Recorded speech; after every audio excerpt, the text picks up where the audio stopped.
I'm in my detective bag right now. Here is why I say that. I don't know if y'all remember the last video from Rotten Mango, but if you do remember it, there is a discrepancy that came to my brain when I woke up this morning. The billionaire was selling shark oil liver pills. It's like some crack doctor shit. You know what I'm saying? Like, we both know shark liver oil ain't really helping you reverse your age, but you're dying. It's okay. It happens. When the police found his body, there were shark oil pills next to him.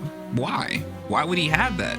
I mean, he knows that they don't work, so what would he be using them for? Hello, Detective Loui here. Hope your day been well. You're feeling swell. As you can see, I am locked in with Rotten Mango, bro. She said pull up on Wednesday to watch the Sewol Ferry tragedy. I pulled up on Tuesday because I'm different. And also Wednesday is tomorrow and I didn't feel like waiting. So as you can see, mad comfortable with my sister's merch blanket robe. This is probably the softest. I am not plugging my sister's merch. I mean, I guess I am. Like, you know, short-term gems. My sis created a multi-million-dollar business. Shouts out to her. I love her. So cool. I'm like proud of her, but she's irrelevant. She's irrelevant, bro. We don't care about her right now. We care about the Sewol Ferry tragedy. Talk to me. It's gonna be a tough one. What? Bada boom, bam, Bada bam. bing, bada boom. Oh, bada bing. This is gonna be a long one, and it's gonna be a tough about to one. get real Okay, excited. we're Huh? talking about the Sewol tragedy, the sinking of the Sewol boat. Now, two 16-year-old students from Tanwon High School, they made headlines. There were some rumors that they were dating. There were some rumors that said no, they were just close friends. But most of the students that knew. Are we good? Hold on, let me make sure. I started everything very abruptly. I'm just making sure, cuh. Can you hear? You good? Like, does it look good? I bet. Students from Tanwon High School. They made headlines. There were some rumors that they were dating. There were some rumors that said no, they were just close friends. But most of the students that knew both of them personally said they barely knew each other. I don't even think that they had a class together. Most kids said that was the extent of their interaction, just passing each other in the hallways. Yet the two of them found each other alone in a room, in a boat, terrified. I mean, they're watching the water starting to pool on the ground and they didn't know what to do. I'm sure they were frantic. I'm sure that there were a lot of things going on in their minds. I'm sure that they were trying to comfort each other. But eventually, everything goes black. A civilian diver would later find both their bodies alone in that room, and their life jacket cords were still tied together. He remembers how he had to separate them because he physically couldn't bring up two bodies at once.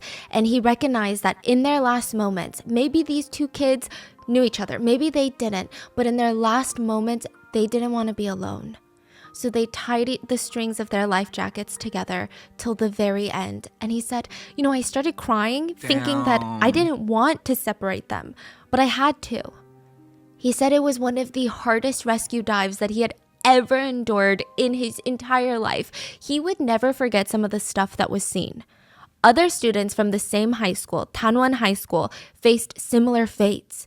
A female student was seen throwing a chair at a window, a glass window, and she's hurling this chair with as much force as she can muster. She would go as far back as she could, and then she would throw it with all of her strength, and it would just clunk onto the window and fall back down. She wasn't angry, but there was just pure desperation in her eyes. She could see on the very other side of this window were rescuers. They saw her, she saw them, and they did nothing but stare at her. What? What? Why? Yeah. We're gonna get into it. I mean, this Wait, can rescue, you I don't tell me even think now? you can call it a rescue. She realized that these people, these rescuers, they're not here to save her. All the people that she thought would be responsible for her safety, the captain of the boat, the rescue teams from the Korean National Coast Guard, they all abandoned her. They were watching her through the window, and it was very clear to her in her last moments that she was being left to die. The Coast Imagine Guard? these are the very last realizations that you have in your life. April 16th, 2014, the Sewol ferry capsized off the coast of South Korea. There were 476 passengers. Most of them were high school students around the age of 16 years old from the same high school. They were on their way to Jeju Island when their boat started sinking on one side. And you know, when a giant boat that carries 500 passengers, when it starts sinking, it's not something that goes unnoticed, nor is it something that happens very quickly. Soon, nearby boats and vessels and even countries start giving out lending helping hands. The Japanese Coast Guard asked if South Korea required assistance because they were right there. The US Navy had a massive vessel stationed nearby and offered to rush to the scene to help with rescue efforts. South Korea denied all of their requests. They told news. Why? What? Nah, I'm about to get tight. I ain't gonna cat to you, bro. Had a massive vessel stationed nearby and offered to rush to the scene to help with rescue efforts. South Korea denied all of their requests. They told news outlets that they had everything under control, that they were operating a full-scale rescue operation, and that majority of the passengers had already been rescued off the boat and they're being rushed to safety. Majority of the passengers had already been rescued off the boat and they're being rushed to safety. Wow. Literally South Korea told the world, hey, guys, these are our kids and we're going to do everything to save our kids. But that could not have been further from the truth. The Sewol Ferry tragedy in South Korea would lead to the deaths of over 250 high school students, over 300 lives in total. It would lead to the president being impeached, the prime minister resigning, the Korean Coast Guard being disbanded, multiple high-profile arrests, a billionaire suspicious suicide, a helicopter crash, hunger strikes, and a vice principal of a high school found hanging from a tree in the woods, dead. What? So let's get into the tragedy.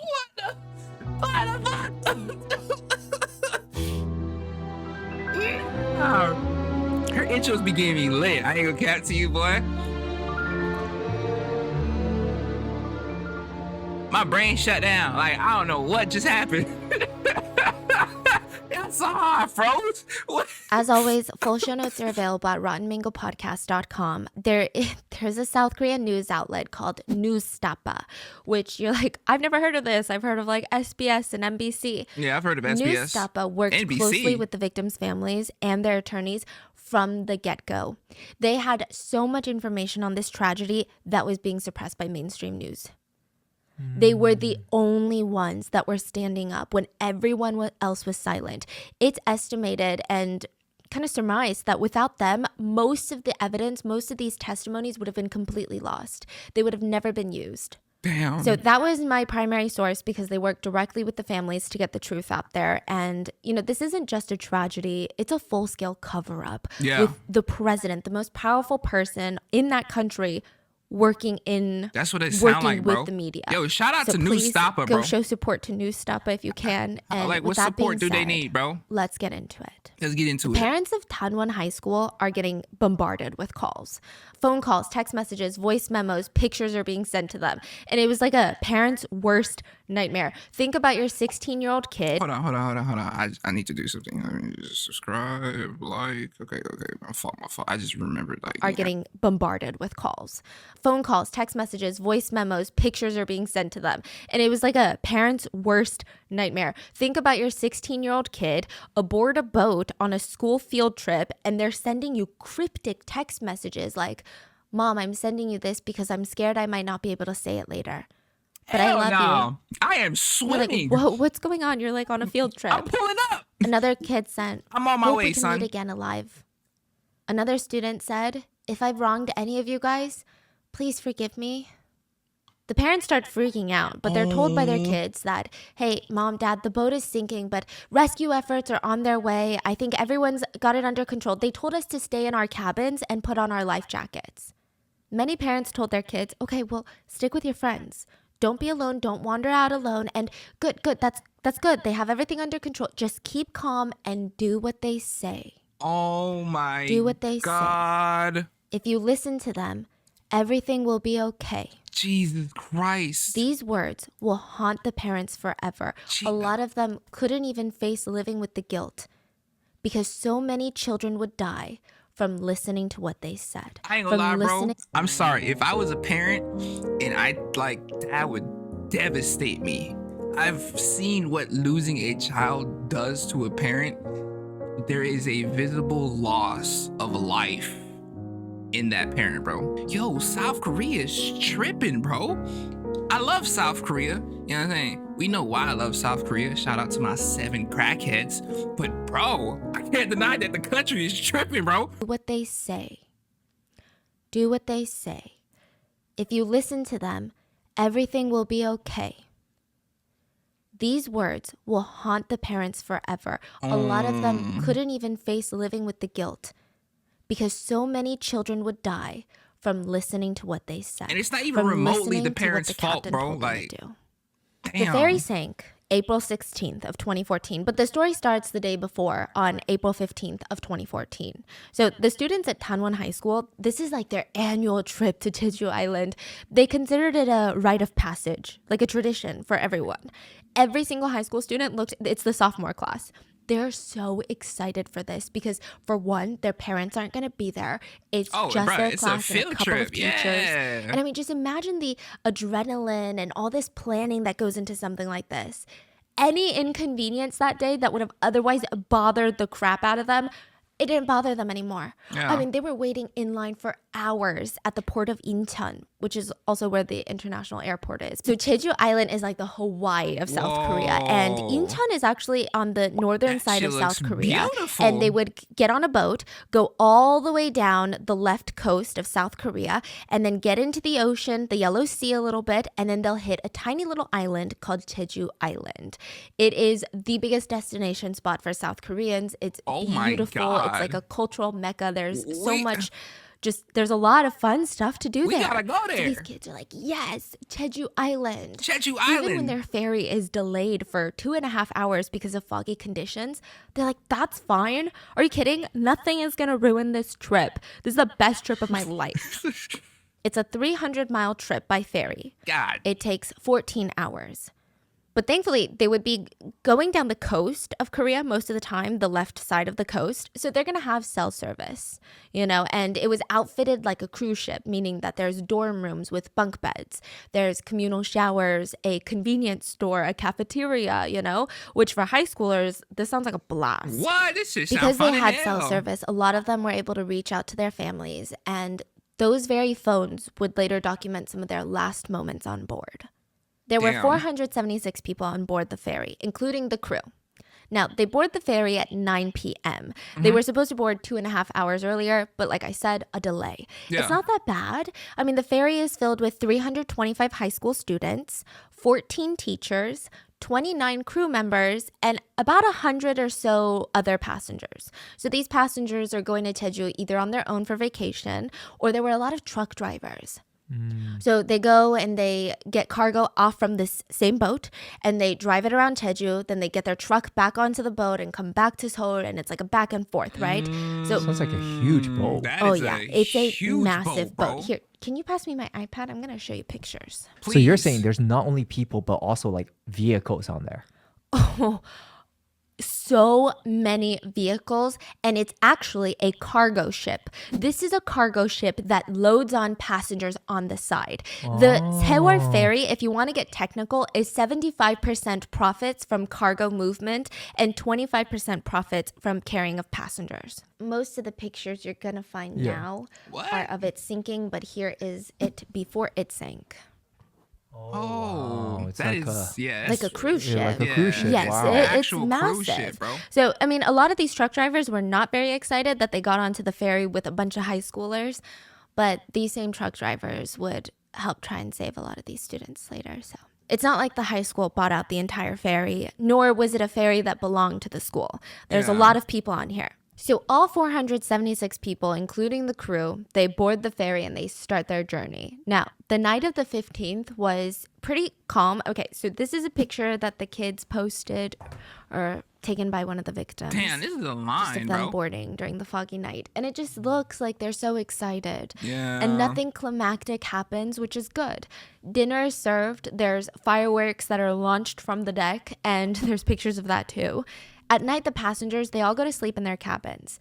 Now, the high school was pretty good about booking rooms on one level for all of the boy students and then for the girl students upstairs, right? So they had different levels. Yeah. They all go to sleep around 11-ish. And the next morning, at around 11 a.m., they should be arriving in Jeju Island. So it's like you go to sleep, you wake up, you have breakfast, and 11 a.m. you're at Jeju. They're so excited for this. Now, 7:30 a.m. is when everything starts to slowly unravel. Helmsman Cho and third mate Park. So these are two of the people that are going to be steering the boat now. They take over for the shift so the overnight crew can go into their cabins and take a nap or go to sleep. The helmsman is the person who's going to be steering and driving the ship, if you will. So Helmsman Cho, he's at the bridge, which is basically like the cockpit of the boat. And he's, doing all these commands. And the captain was off duty in his room. Okay, so the bridge is the driving room. Yes. Okay. 30 minutes later, around 8 a.m., Thank you, breakfast is husband. served in the cafeteria for all the passengers, the fiance, crew, and whoever that anybody dude else. is. 8:20 a.m., autopilot is switched off to manual steering. Autopilot off, manual steering on. Okay. Just 7 minutes later, this Sewol is sailing through the Mengol Channel. Now, the Mengol Channel is very pertinent to this story. There are other routes to take to get to Jeju without going through this particular channel. I mean, it really only saves like 7 miles off of your trip. But this channel it's not some sort of urban legend where ships go missing and it's like a terrifying place. It is a commonly used route, but it's not calm. It's not that safe. It's a little unpredictable. It is actually has one of the most rapid and unpredictable currents in the Korean peninsula. It's got these tidal shifts, meaning that you have to be super, super careful when you're passing through this channel.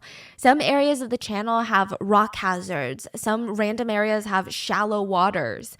But Sewol was traveling through a part where it was pretty calm. Conditions were relatively calm. Even CCTV footage shows kids and truck drivers socializing on deck, finishing up their breakfast. Most of the kids were still asleep in their cabins, if I'm being honest, because, it's very early. 7 a.m. As of 8:40 a.m., everything is going well. Students are busy. Passengers are busy avoiding the students. Crew members are busy working. Within 9 minutes, everything would change. 8:49 a.m. Two crew members that were in charge of steering the ship decide to manually steer the ship 15 degrees to the left. Wow. Which is a well-known fact to all crew members aboard this Sewol that they cannot steer this particular vessel more than 5 degrees in any direction. What? Mainly because of the amount of cargo it was holding. So why did this Sewol ferry even start to sink? Damn, cargo ships have very, very tight parameters, bro. I did not know that. I thought you could just... If I'm being honest with you, I thought you could just whip the cargo ship in any direction you want and you chill it because it's a boat. I didn't... Okay, that's a good thing to know. 49 a.m. In case I ever Two drive crew members that were in charge of cargo steering ship. the ship decide to manually steer the ship 15 degrees to the left. Which is a well-known fact to all crew members aboard this Sewol that they cannot steer this particular vessel more than 5 degrees in any direction. Shit. Mainly because of the amount of cargo it was holding. Yeah. So why did this Sewol ferry even start to sink? This Sewol was known, like I said, to be a cargo ship. Yeah. 25% of their profits were just from passengers. So being incredibly irresponsible and greedy, they would almost every single time load way more cargo than was legally allowed. It caused massive dangerous conditions on the boat. And when they made this sharp turn, which is supposed to only be 5 degrees to the left, they went 15 degrees. And none of this cargo, none of these cars, they had almost 200 vehicles on this cargo ship. Were they not strapped down? All of them slammed to the left because my. none of them are being tied down. That Side is- note, when you read official reports, it'll read that the boat was listing 30 degrees to port. Now, what that means, and this is from online research, I'm not like a boat girl. I'm actually terrified of cruises, but listing, when a boat is listing, it means that it's leaning to the left. Not going to the left, but leaning to the left. When it says listing to port, it means to the left. When it says listing to... I ain't gonna lie, that's fucking terrifying, bro. Jesus. Hell nah, bruh. Whoever...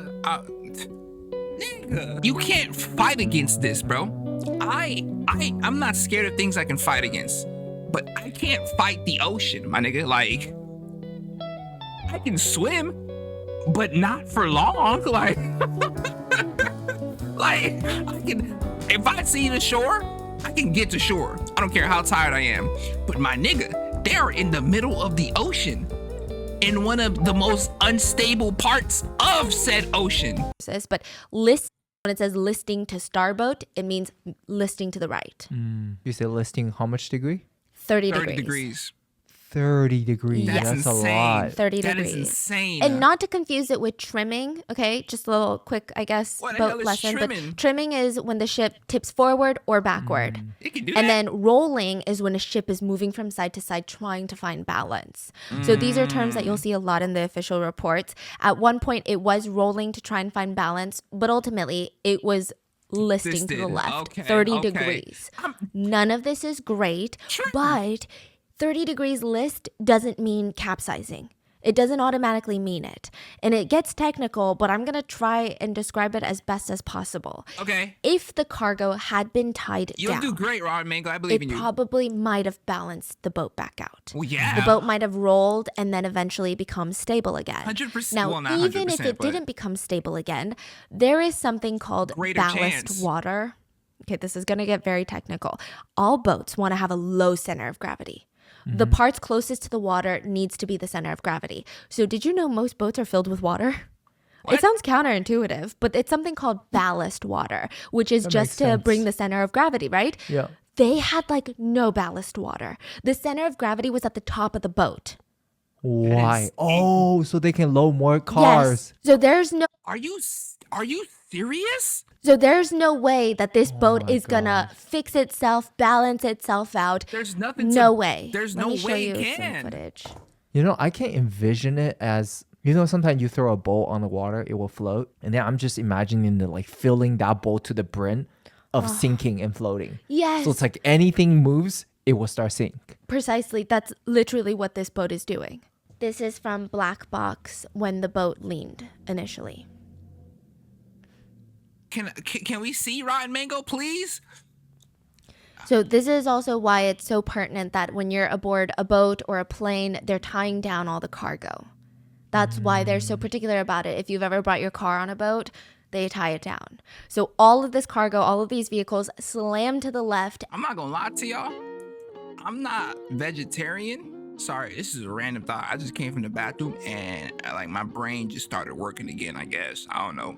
But I'm not a vegetarian, but the spirit of gluttony that humans seem to have when it comes to just hunting animals and eating whatever they can find, bro, it spells for our downfall. We're so greedy that we'll eventually just eat the planet up, bro.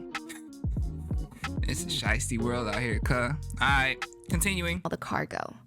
That's why they're so particular about it. If you've ever brought your car on a boat, they tie it down. Yeah. So all of this cargo, all of these vehicles slam to the left, and this boat is not going to balance out. This boat is 100% going to capsize, meaning it's going to sink. Yeah. Now, the water is very cold in April. It was about 54 degrees Fahrenheit.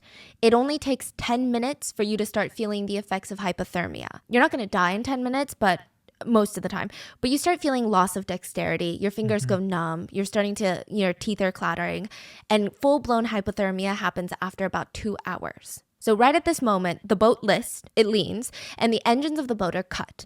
The off-duty Captain Lee Chun-seok, he starts running. He's like, I gotta figure out what's going on. Some crew members also run to the bridge of the boat, and they're like, what's going on?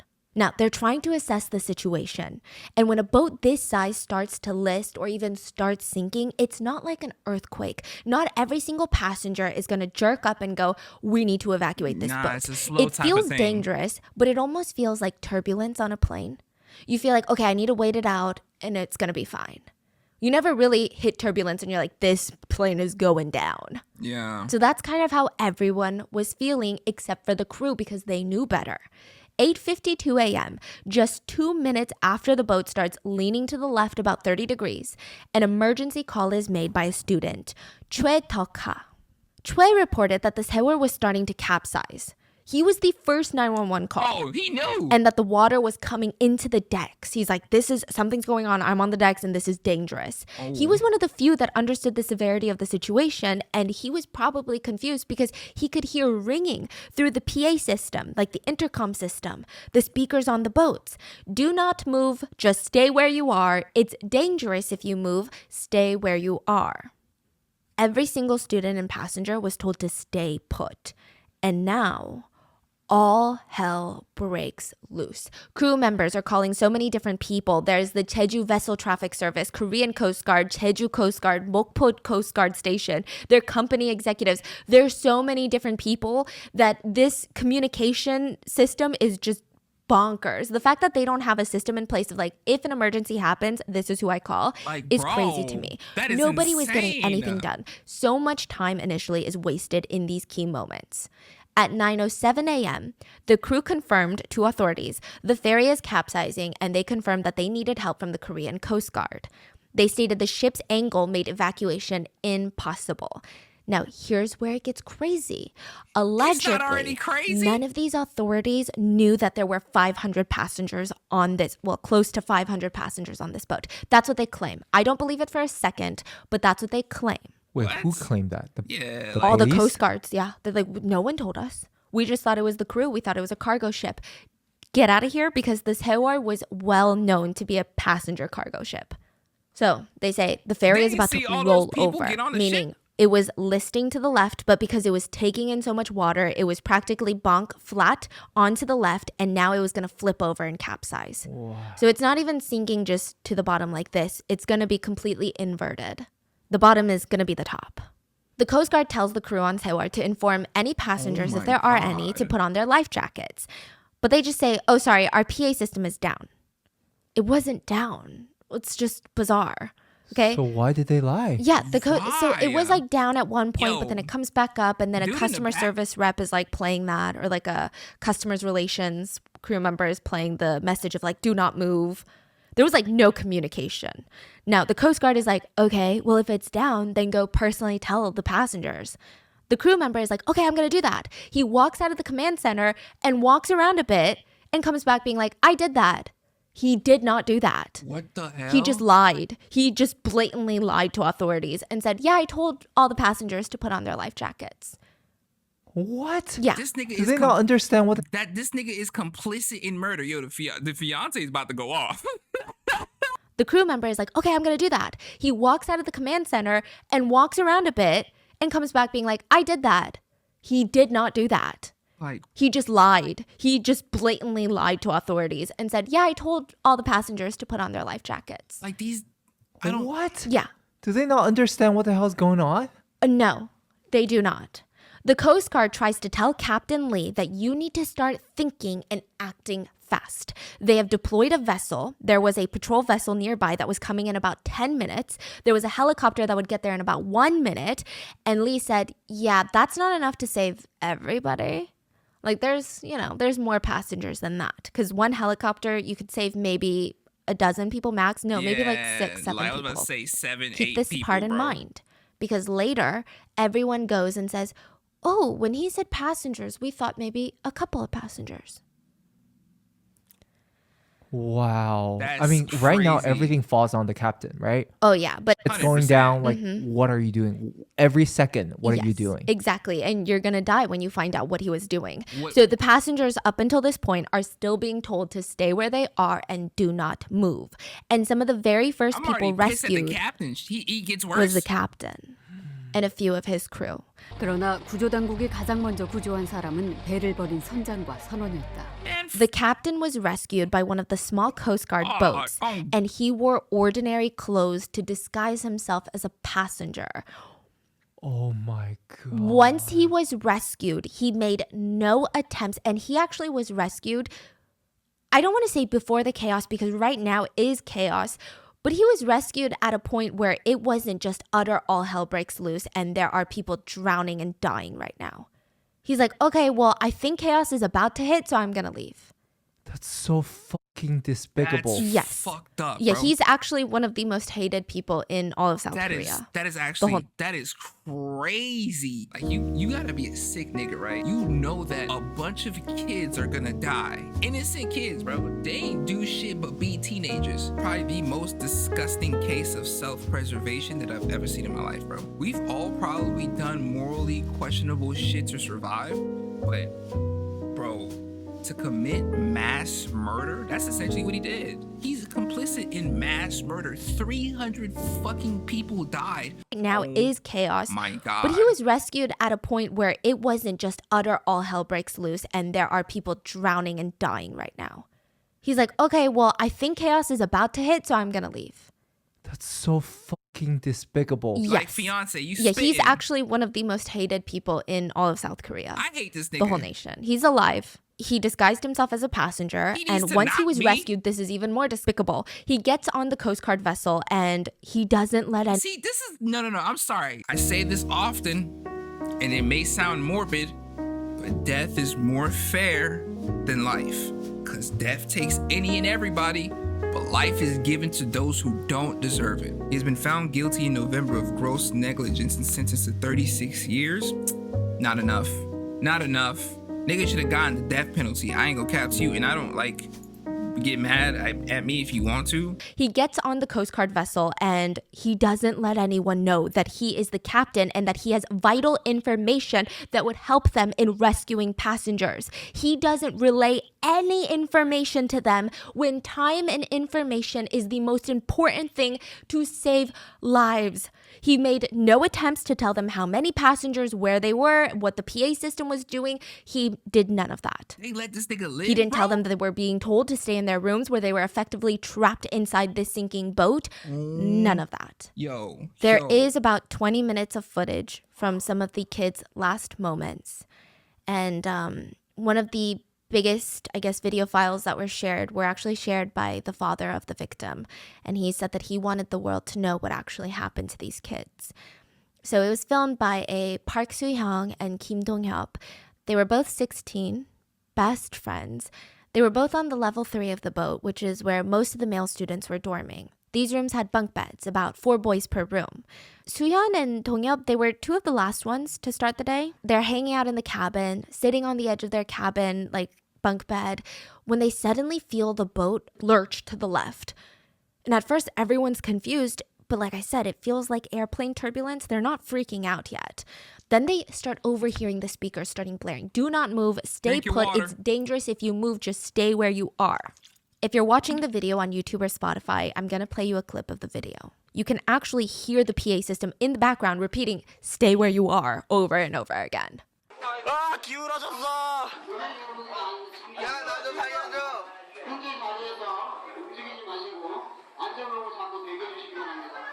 이거 상황이 아니야. 이거 실제라고. 와 기울 줄은 상상도 못했다. 이게 뭔 상황인지 모르겠어. 구명조끼 입으라는 건 침몰되고 있다는 소리 아니야? So the boys on the 3rd floor are freaking out. Some students who were on the deck come to the cabins to let everyone know to put on their life jackets. The video footage from these students are stitched together to be about 20 minutes, but it's probably the most raw footage I've ever seen in my life. Like, it's not necessarily the most emotional in the typical sense, meaning these kids aren't crying, they're not banging on the windows to get out, but you just see how real and relatable the situation is. Like the way that these kids, at first, they don't think the ship is going to sink, because who thinks that? You know, they're kind of joking Yeah. around, but they're putting faith in the adults and the captain and the PA system, and they're kind of playing around with each other. And I find that it's a way that they're coping with it. And then eventually you hear that humor kind of dissipate, and it gets replaced by them saying, I don't want to die. But they're still trying to keep this almost cool front in front of their friends. You can hear other kids trying to check up on their friends and contacting their family members back home on their phones. Man, But near the bitch. end, you can hear and see most of them start to feel very, very scared. You hear students say things like, will the water really leak in? The shaking is getting serious. It's tilting so much this way, I can't even move. This is getting ridiculous. I want to get off. I really want to leave. Am I going to die? Oh my It's not going to go down any bro. further, right? Like, what the hell is going on? Hurry and This rescue shit us. is What's wrong with these people? Crazy. I don't understand what's happening. If they're telling us to wear life vests, does that mean the ship is sinking? Yeah.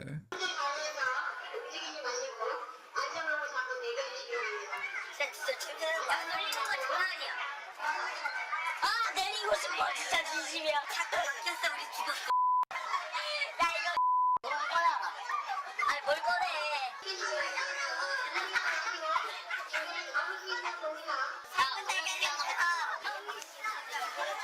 뒤질 싫어요. 엄마한테 전화해볼까? 어떻게 없어? 나도 집안 고장났어. 피한 게 없어요. 그래 일단 엄마 아빠 사랑해. 내 동생 어떨까? 내 동생 말은 절대로 가스란에 가. 오빠처럼 되기 싫으면 알지? 제발 살려줘. 엄마 사랑해. 아빠 Jesus. 사랑해. 둘 다 사랑해. Oh my Near the end, one of the God. student even screams, "Let me live. Who's going to take care of my mom and sister? Let me live." And now, all throughout this, you hear the PA system in the back. Dear passengers, a guidance announcement. Those of you who are inside the ship, please. I'm sorry. If my brother sends me a video of him saying, "Don't ever go on a field trip, you'll end up like your brother," and he dies, bro, I'm never leaving the house, bro. I am never going to school, bro. What the bro? This is a tragedy at the highest level, bro. I'm sorry. I'm not gonna pause anymore, but I'm like not really processing this fully, bro. This is gross negligence at a level that is so high that I can't even understand it for real. I've never seen this shit before. I never thought something like this was really possible, to be honest with you. All right, no more pausing. 둘 다 사랑해. 센세 어딨어? Near the end, one of the student even screams, "Let me live. Who's going to take care of my mom and sister? Let me live." And now, all throughout this, you hear the PA system in the back. Dear passengers, a guidance announcement. Those of you who are inside the ship, please do not move. Try to find a pole you can hold on to. The kids also note that they start smelling something very bad. They wonder out loud if it's gas because it smells like boiled eggs, which is typically a gas leak scent. Who's talking in the system? Just, it's like an automated message. Oh, Yeah. Nobody's even like No. talking. Oh, yeah, no. Most of the crew are like, bye. Here's a button. They press a button Yeah. and then they dipped. Uh-huh. And it's very heartbreaking because you just hear that playing while these kids are repeating, "We don't want to die." So more phone calls were placed between passengers and police. The students are even telling the police, "Please, the ship is sinking. I don't want to die. We've been told to stay put. We're not supposed to move." Another student can be heard saying, "Really, once the water starts coming in, we really got to get out." And another student says, no. Like, there are a few things to gather from these students' last moments. They're trying to stay strong. They're trying to keep each other company. And if you listen and you speak Korean and you listen to the whole clip, a lot of these kids are thinking about their families, or a lot of them are asking, wait, has anybody checked on the girls on the other floor? Or has anyone checked on the teachers? Like, trying to see if their friends and even their teachers are okay. Some of them were joking around that this was the Titanic and sang the theme song, which I saw a lot of like old people be like, what's wrong with kids? Bro, they just But kids, that's bro. how they cope. I understand They that. followed the rules. They followed the advice of the adults who they believed were doing the right thing. So they stayed put. They trusted the captain. And you Even teachers were should. going around dorm to dorm to make sure that these kids didn't go because they thought, again, it was in the best interest and the safety and welfare of the children for them to stay put. They followed the rules. They followed the advice of the adults who they believed were doing the right thing. So they stayed put. They trusted the captain. Even teachers were going around dorm to dorm to make sure that these kids didn't go because they thought, again, it was in the best interest and the safety and welfare of the children for them to stay put. One student texted his mom, "Please, if I don't survive, Mom and Dad, I love you." Jesus. Another one texted his parents, "Mom, Dad, younger sister, I love you guys so much. And please don't ever let my little sister go on a school trip ever." These are some of the kids' last words. So, key points. They're told to stay in their cabin. They're told not to evacuate or come to the deck. They also noticed that some of the zippers on many of the life vests were broken. Not only that, but one of the boys said, "I just discovered something really horrible. This life vest says it was made in 1994. Here, look, it's written in the back. Made in 1994. They didn't even have enough life vests to go around. So a lot of the kids were sacrificing life vests to each other and to their friends. They were asking if the teachers and the girls all had life vests. The videos were captured on Kim Dong-yeop's phone, and he would not make it out alive.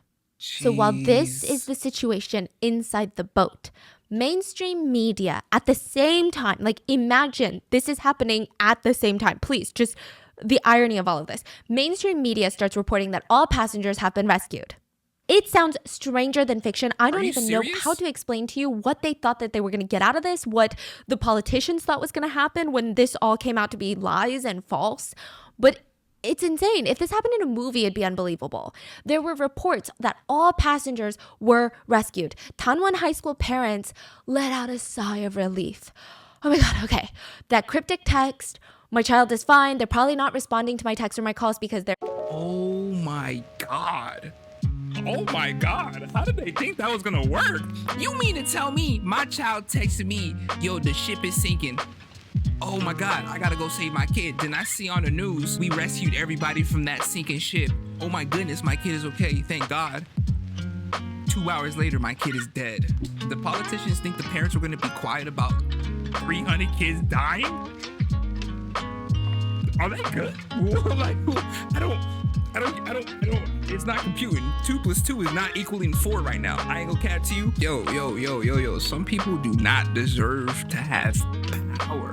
Oh my God. If this happened in a movie, it'd be unbelievable. Facts. There were reports that all passengers were rescued. Danwon High School parents let out a sigh of relief.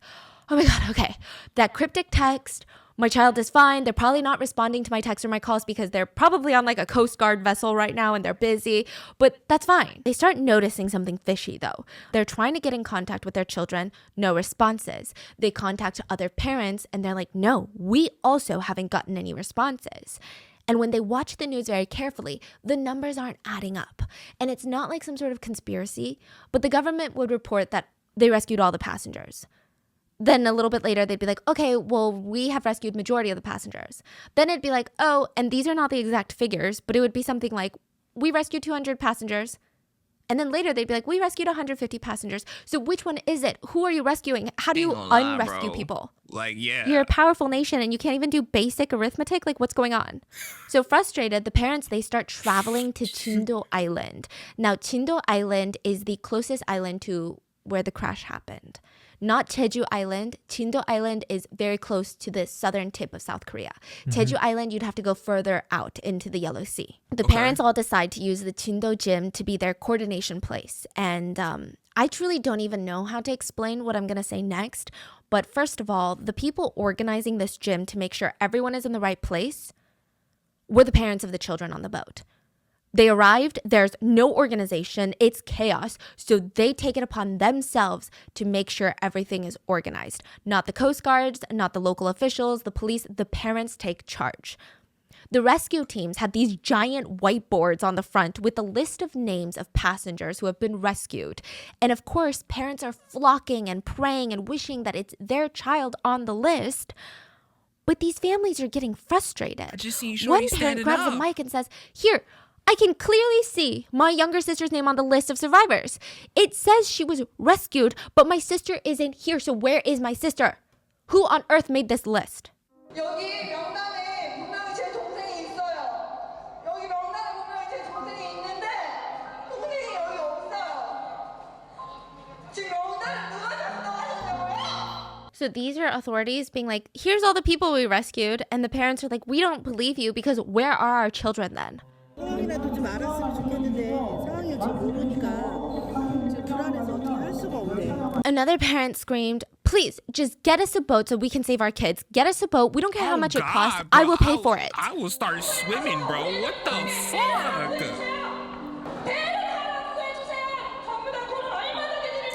최선을 다하겠습니다. 배도 안 보인대요.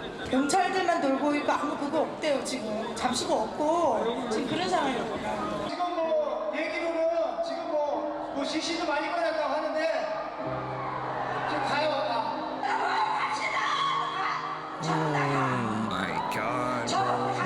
Another one said, I feel like the parents, including myself, are here waiting for our children to die. We want an answer from the person in charge. Why are orders not going through and nothing's being done? You guys are clearly lying and kicking responsibility to others.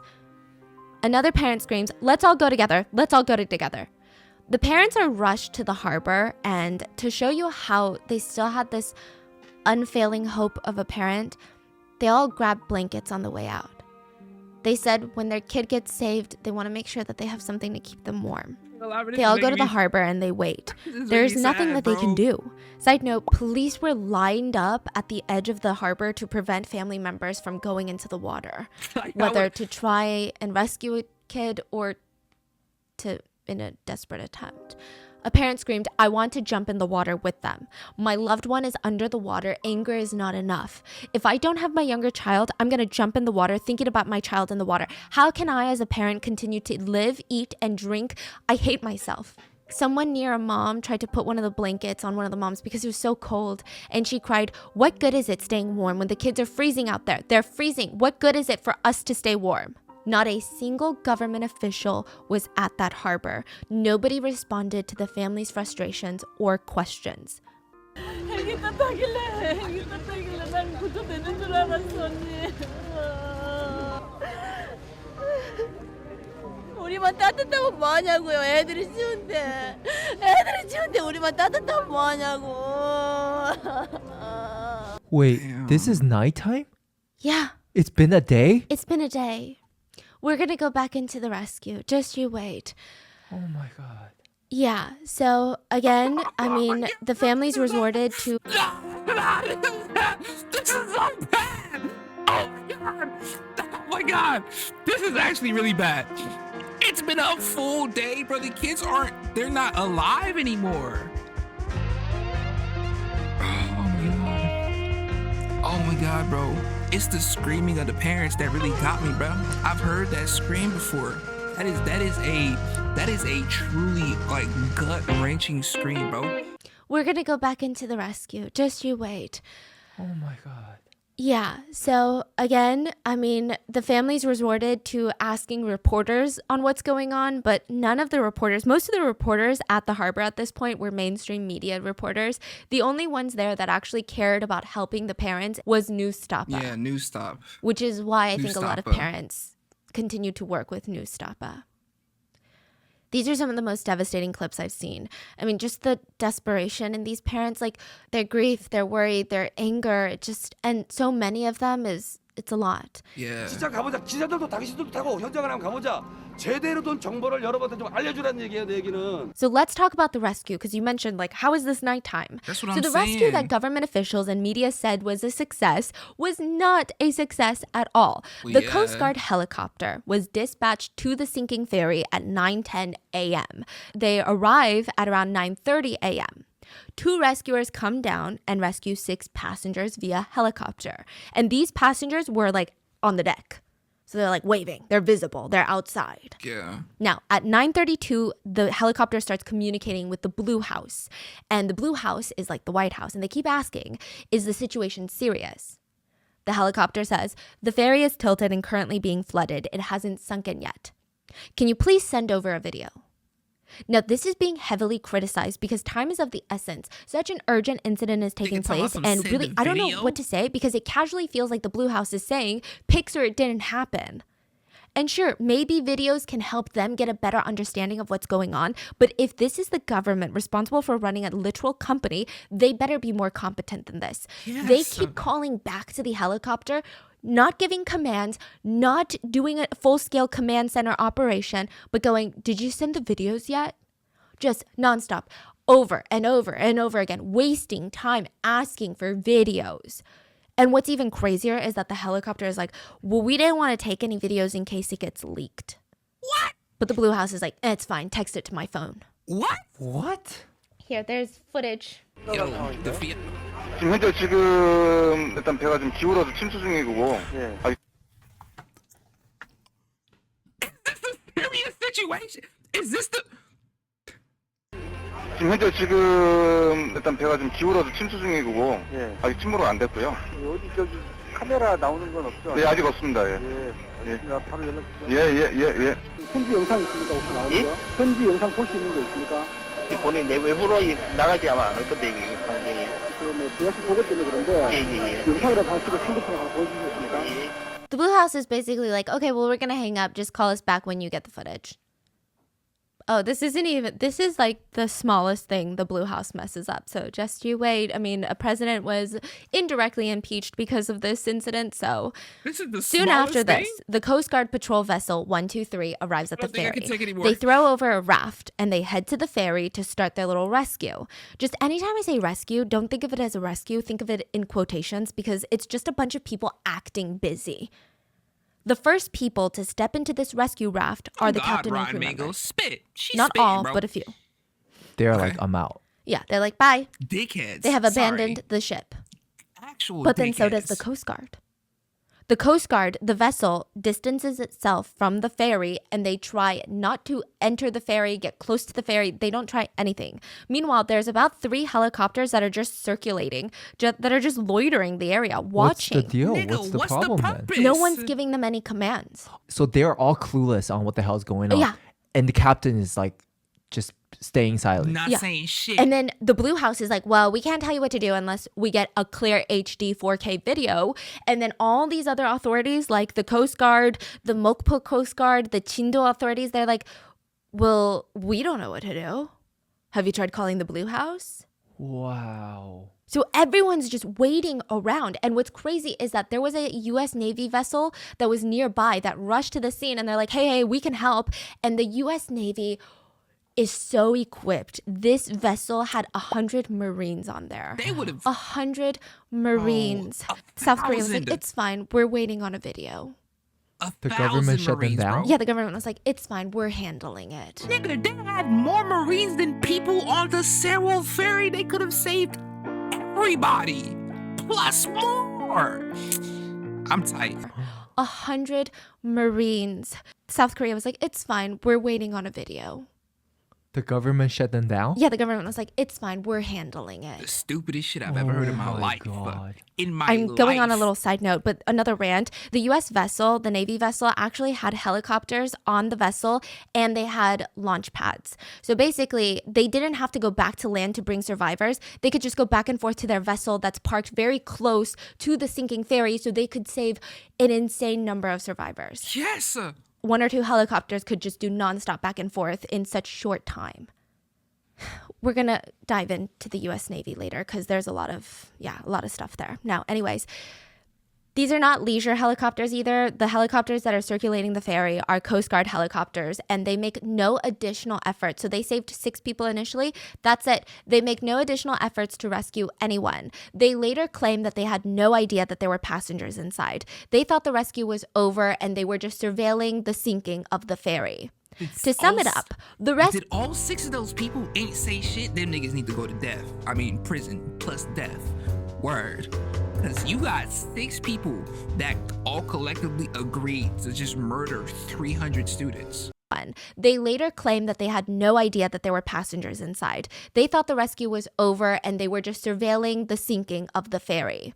To sum it up, the rescue teams were just rescuing anyone that comes to the deck where you can visibly see them, but every single passenger was told to stay in their cabins. On some fucking dumb shit, Oh bro. my God. I cannot even imagine what Like, that on captain some was going through at that dumb moment. shit. Why would these But we niggas can't even imagine it say because that? I don't think any of us have such little empathy for human life. That's Yeah, what I'm when like. he got out, does he think that all the kids are going to come onto the deck eventually? Or Does he he's think like the Coast knowing- Guard's gonna break go- in? Yeah, is he No, knowingly he just making a didn't decision care. like, whatever, I just got to save myself. Let them die. Okay, my speculation is probably the last one because I imagine Yes. if rescue efforts were made, he would be the last one rescued because that's kind of how it is in maritime communities. But maybe he thought there is a bigger chance he might die.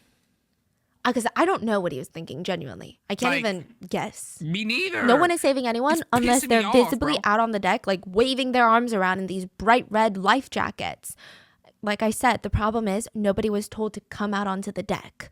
The helicopters again claimed that they had no reason to believe that there were passengers inside.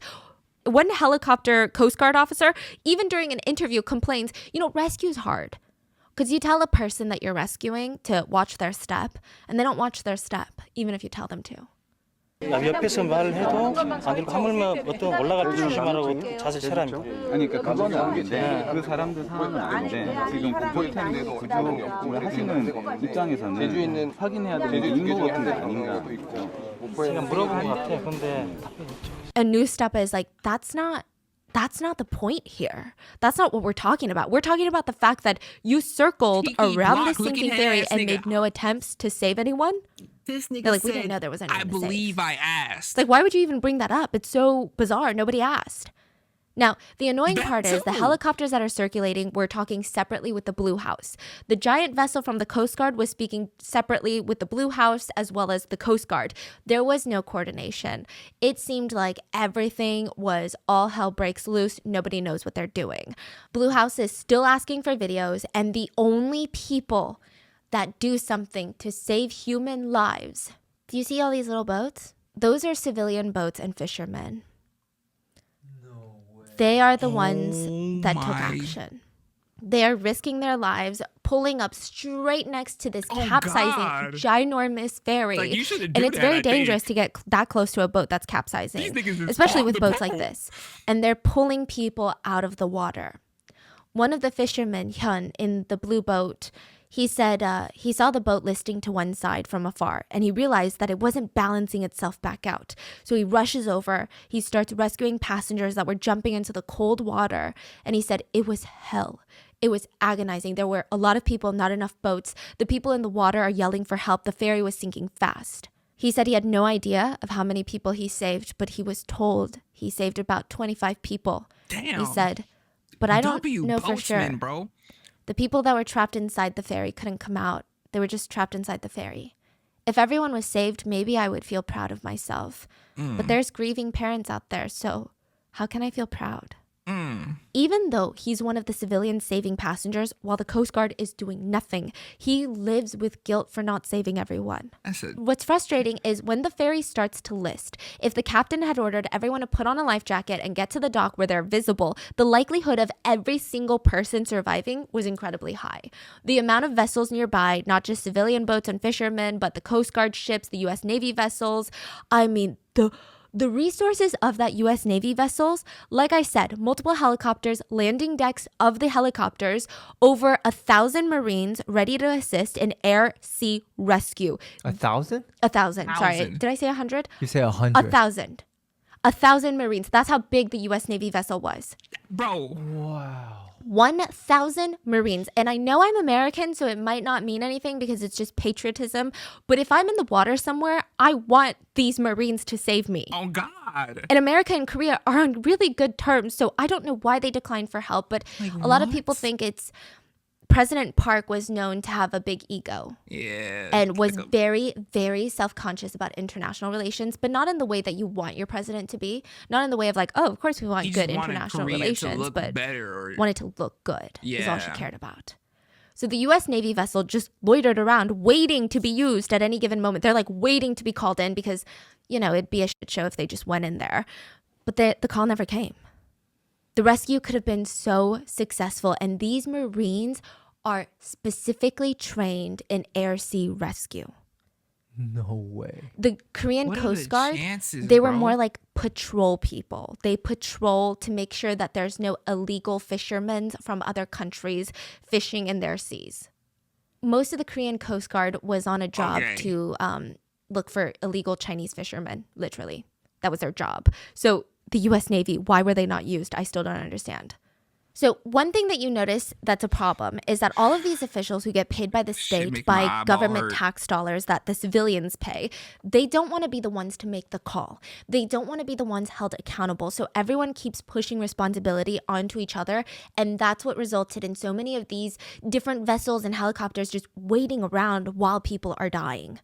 But there are heroes in this story. So do you remember the first emergency call made was by a student, Choi? Yeah. He stayed on the phone with emergency services, trying to give them the exact location of the sinking ferry. So then they should know there's kids in there. Yeah, exactly. He tried to give the exact location because, again, I don't know why this was such a problem. I don't know how they didn't know where the exact location was. But remember the 2.5 hour delay? I guess they were thinking the boat was closer to Jeju because they didn't factor in the delay. But they were closer to Jindo Island, so it was a mess. And Choi, he was sad that he wasn't able to call his parents.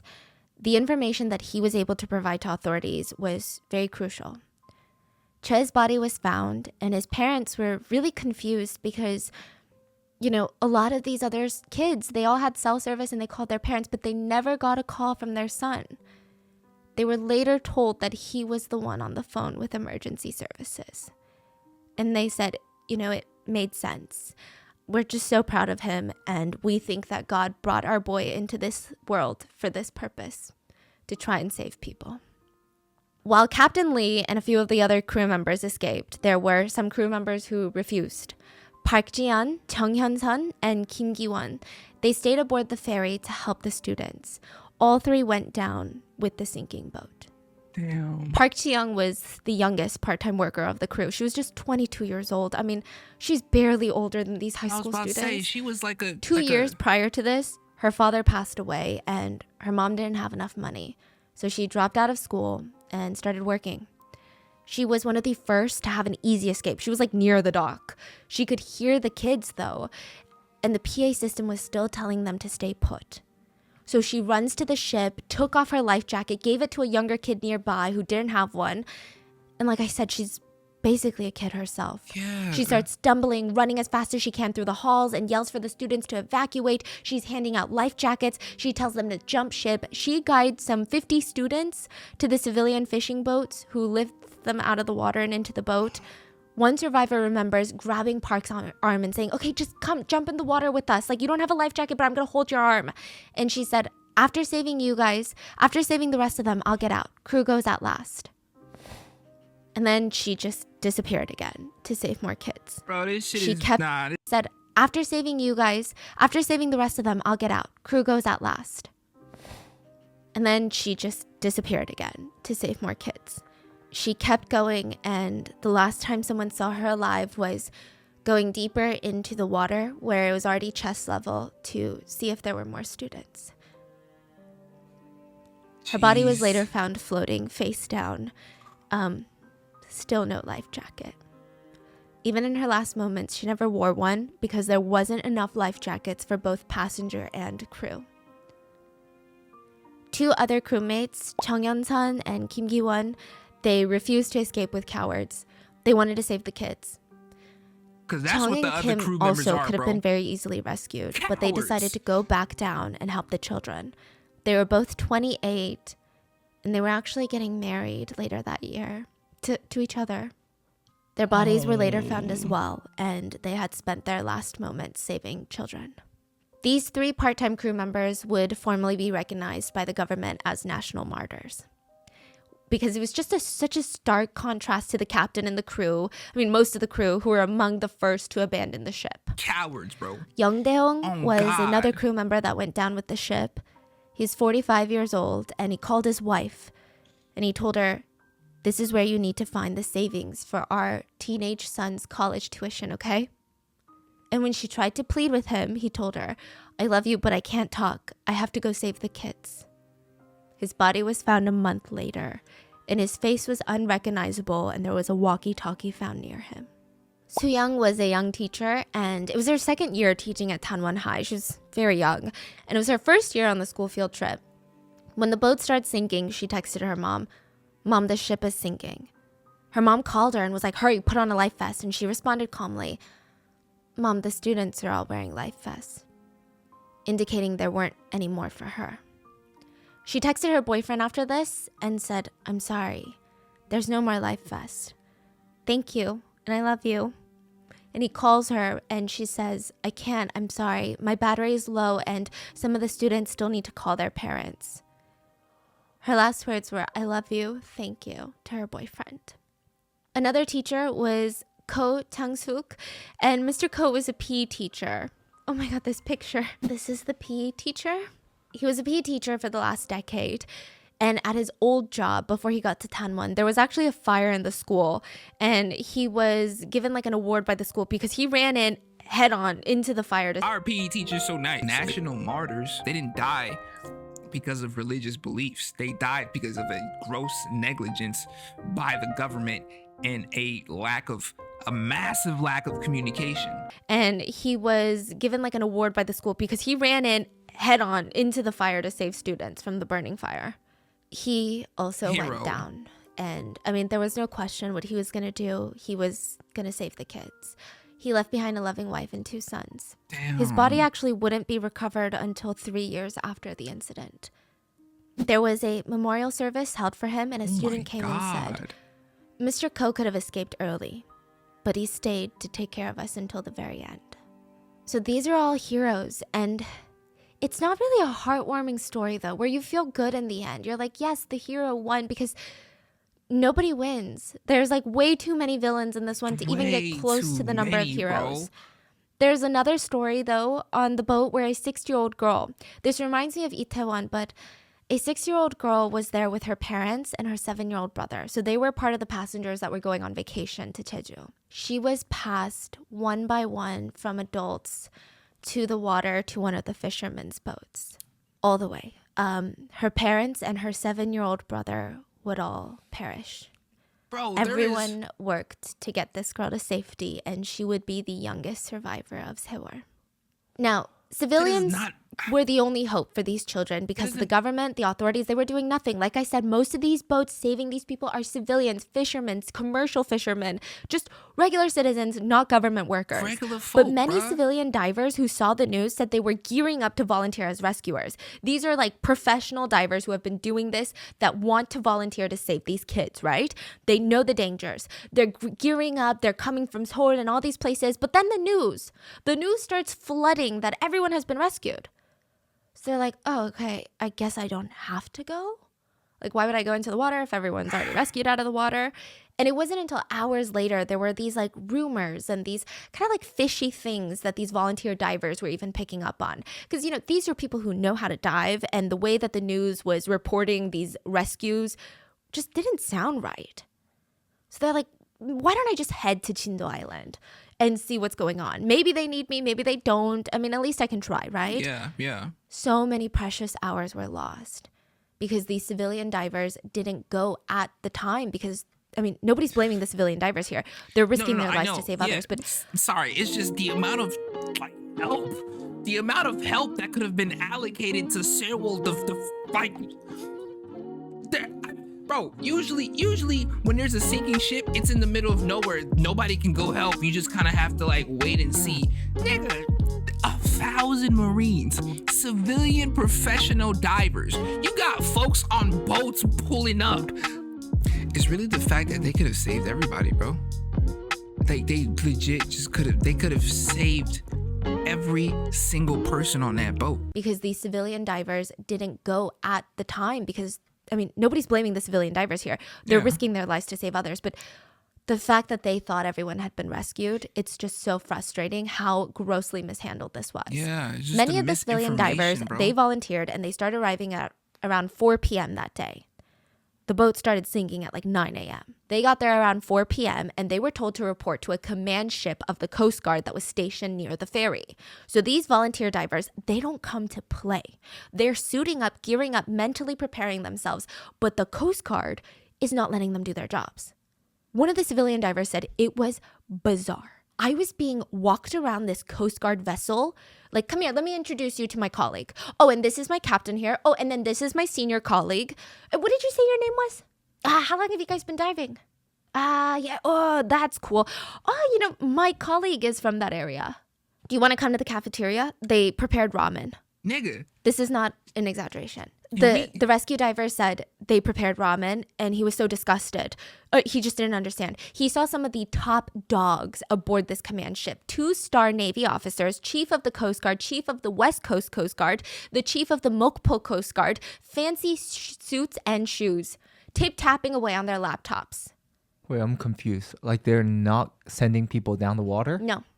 That's what they're doing, just tip-tapping on their laptops. Why the ramen was even brought into the conference room for these chiefs to eat. And the diver that was interviewed said he wished he could have recorded the video of these chiefs just digging into these noodles like pigs. They said they ate the ramen noodles, had a meeting for 5 minutes, and then the chiefs were like, well, we got other places to be, so bye.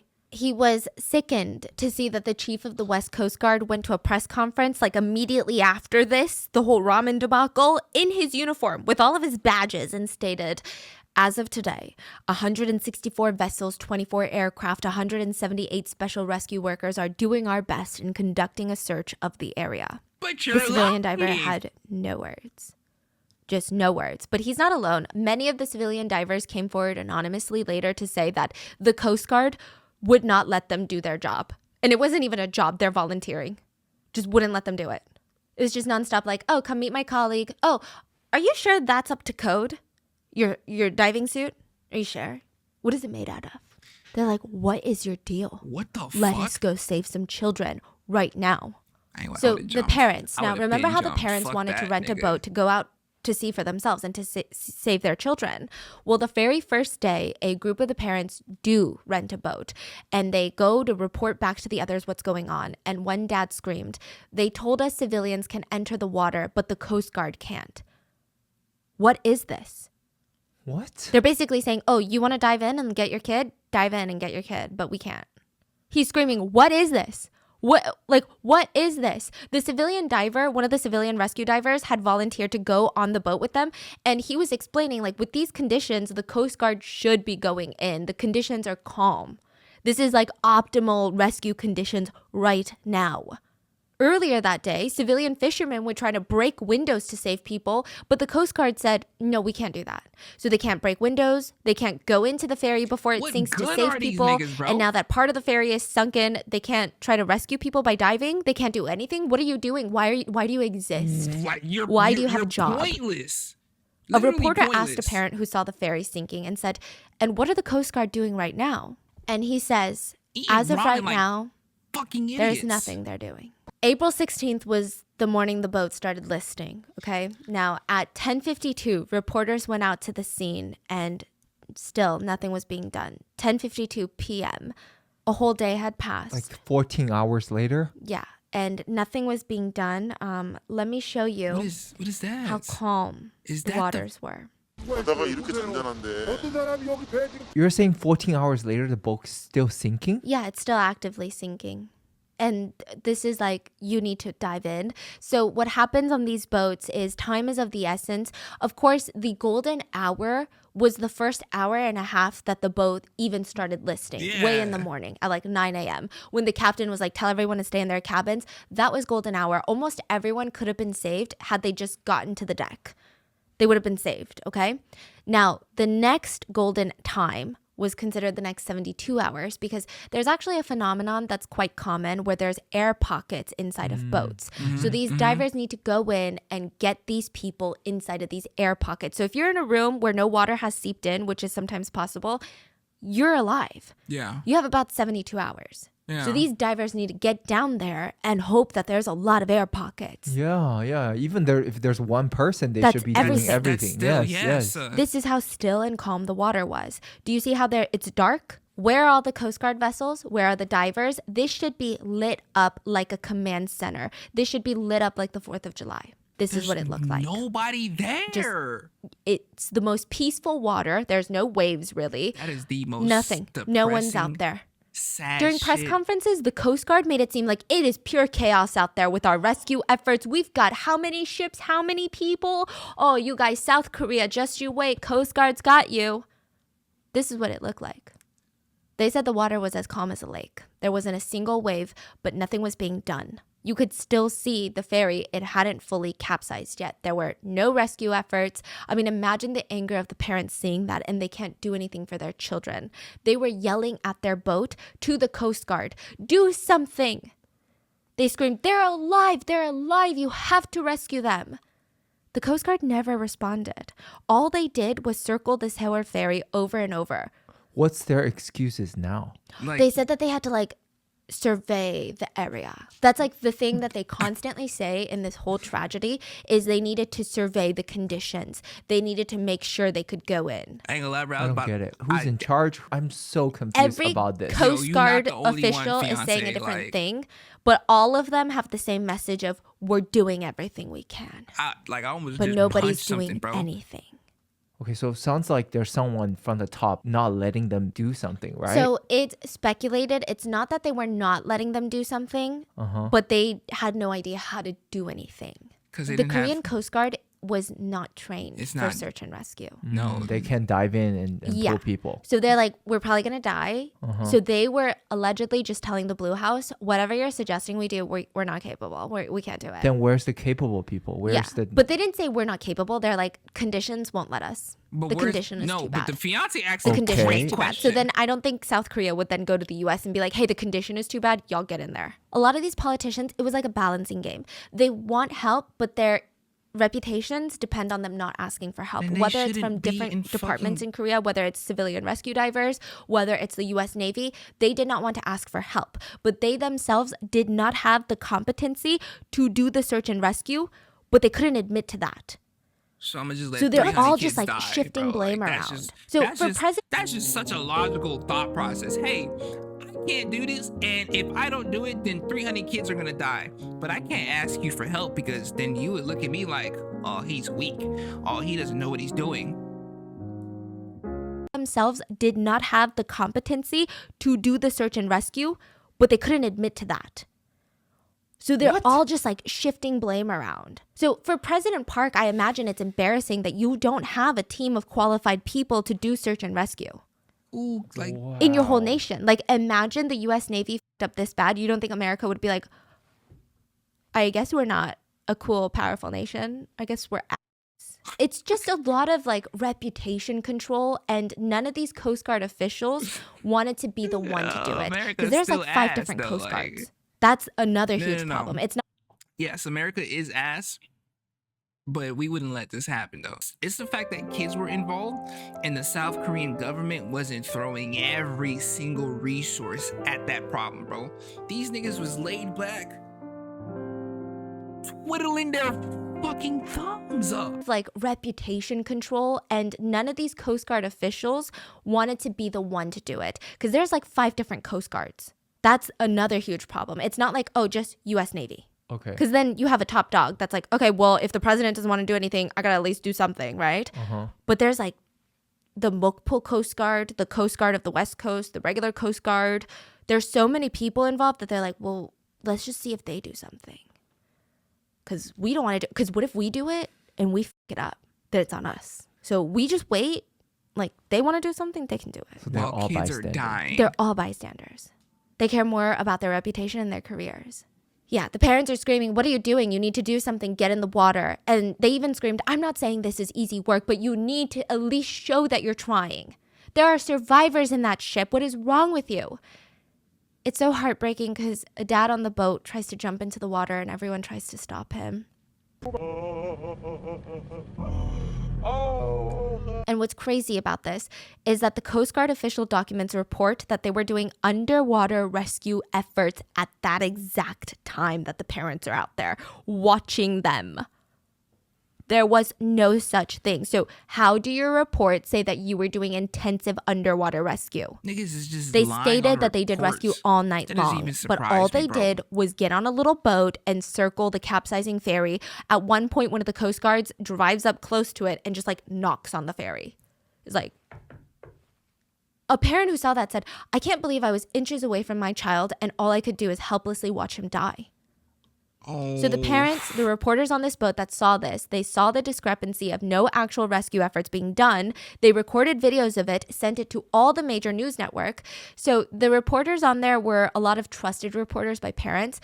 Did you know at first the parents were allowed a boat out there by the Coast Guard and it was filled to the brim with mainstream media news reporters? There wasn't enough room for parents. The parents forcibly like kicked them out, but just the disgust that these media reporters were like, well, I know that we said 2 seconds ago that we already rescued everyone, but like, can I go take some more pictures out there? So their trusted reporters went out with them and they sent all of these videos to mainstream major news networks. Not a single one of them aired it. Not a single one of them Why? talked about the Bro, discrepancy journalism has become because they were such a under President disgusting- Park. President Park was known as a very, very fascinating woman who loved to bully reporters and mainstream news media. She needs to go to That jail. was her thing. So they're like, this makes her look bad, so we can't post it. Yeah, because then we're going to be on her list. That was the very first day and night of rescue efforts. That's all they did. Nothing. I mean, they did nothing. The next Literally day, nothing. April 17th, it doesn't get any better. There is still no control tower, no organized operation. Nobody has one person that they're really reporting to. Even the president, President Park, she was MIA for 7 hours, the first 7 hours of the incident. She was nowhere to be found. We're going to get to it later. So the president and the prime minister, they visit the area in Jindo Island where the parents are gathered. Apparently, a boatload of politicians, lawmakers, and parents had gone out on a boat to go visit the Coast Guard. And parents were disgusted. I wish I was eloquent. I wish I could describe to you what kind of emotion that must have been.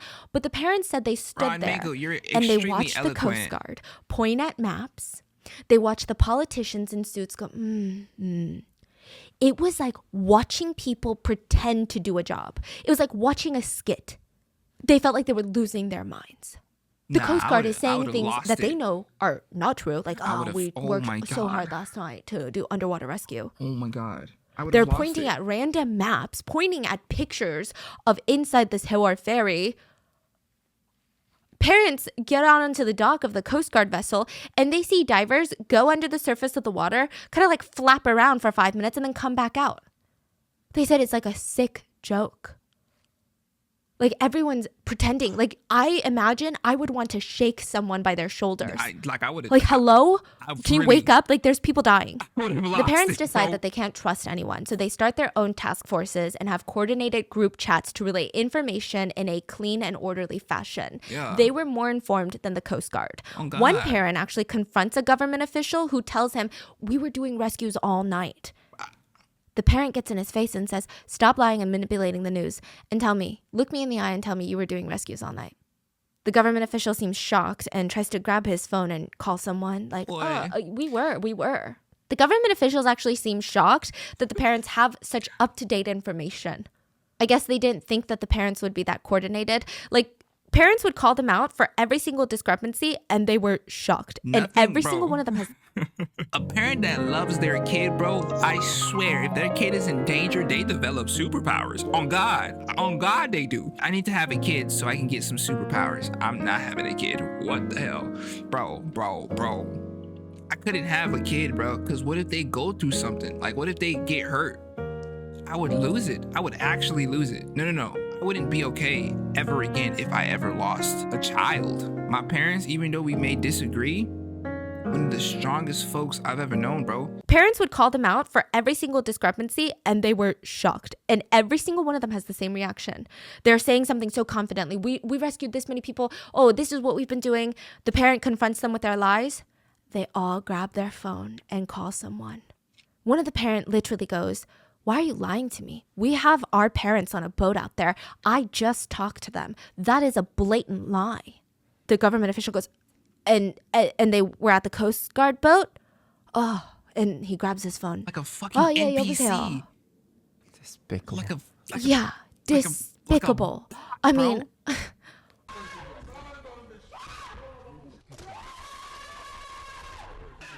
Now, at that moment, the prime minister shows up at the Jindo gym, and he's second in charge to the president in this country. I guess nobody informed him that the parents are not in the dark on all of this, that the parents are not going to be like, thank you, Prime Minister, for your efforts all night long. Because I think he walked in expecting some things and questions, but instead he was chased down and had water bottles thrown at his face. Open water bottles, which I think is symbolic in hindsight. In the end, police protected him and escorted him out. President Park Geun-hye also visited with this whole entourage of security and politicians. Parents were a bit more receptive to her because at the end of the day, this is the most powerful person in the nation. If anyone is going to help them, it's going to be her. So even if they hate her, they can't show it. But they were let down once more. She stated, I just went to the rescue team and I want to assure you guys all the government mobilized all resources and personnel to retrieve the victims. The Coast Guard chief also goes up next to the president and claims that he has sent 500 divers to the rescue. The parents know that this is a blatant lie. They are enraged. They start screaming at the chief of the Coast Guard. And side note, there's video of this and President Park doesn't even seem surprised that the parents are screaming at his lies. Almost as if she knows very well herself that those are blatant lies. Like, come on, because I imagine if I'm the president and my chief just lied to me, I'd be like, why are they booing that? But she looks like she was expecting it. Because, bro. Family said they were straight up stunned at the blatant lies that were being shoved in their face. This just It was shows you, like, unbelievable. bro, the government Also, does Parkini not starts give a using this fuck, as bro. an opportunity to say that nobody cares about. Like, their kids are still out there. They want rescue teams. And she states, so what we're going to do with this is an opportunity to conduct a thorough investigation on the cause of the accident and severely punish those involved. Nigga, That's who not the what anyone fuck cares about is talking about right Can now. you get my child? Oh my god. That was the whole second day I don't of the even have a rescue. kid, and I'm like, The second most valuable day. That's how it went. The third day, April 18th, a lot of developments took place and none of them were good. The Sewol ferry was now fully submerged. Parents went out and they couldn't see the boat anymore and they cried. Government also let a private company step in for rescue efforts. A company called Undyne started to lead the rescue attempts, but it was more of a recovery attempt. It was like a half rescue, half recovery. So there's still a chance that you can live 72 hours in an air pocket, but it was guesstimated that most of the bodies being retrieved would be dead, so it'd be a recovery attempt. Now, they sucked. Undyne sucked so bad. I think that this was just like a government contract bid that won. I don't even understand how they were in control of this. Now, the idea from the get-go was the Coast Guard or someone, since the Coast Guard is useless, would inject air into Literally the Sewol pointless. ferry. This is going to help with multiple things. It would hopefully improve its buoyancy, and this is very important because if the boat is fully submerged in water, it's going to start sinking, and divers cannot be in there when it's sinking to the bottom. So they need it to somewhat still be near the surface of the water, makes it easier for rescue or recovery. Okay. And if there is human life, injecting air could help those air pockets survive longer. That's what Undyne was here to do. The Coast Guard couldn't do it clearly, so Undyne is here. They should have done this like first thing when rescue started, but the Coast Guard didn't have the tools. So on the third day, they're like, we're bringing in a private sector. Okay, we're bringing in the private sector. Undyne's gonna do this. And Undyne comes in with these massive air compressors. They're old. They're industrial use, not compatible with human life. Meaning if you injected this into a room, you'd probably kill the people in the room. The air is like auto gas air. And they're super old and outdated. I mean, what? But Undyne Marine shows up with these compressors, like with their full chest. They're like, yeah, these are the ones. Like, are you not even ashamed? Not only do they not have the proper equipment, but they also don't have the experience.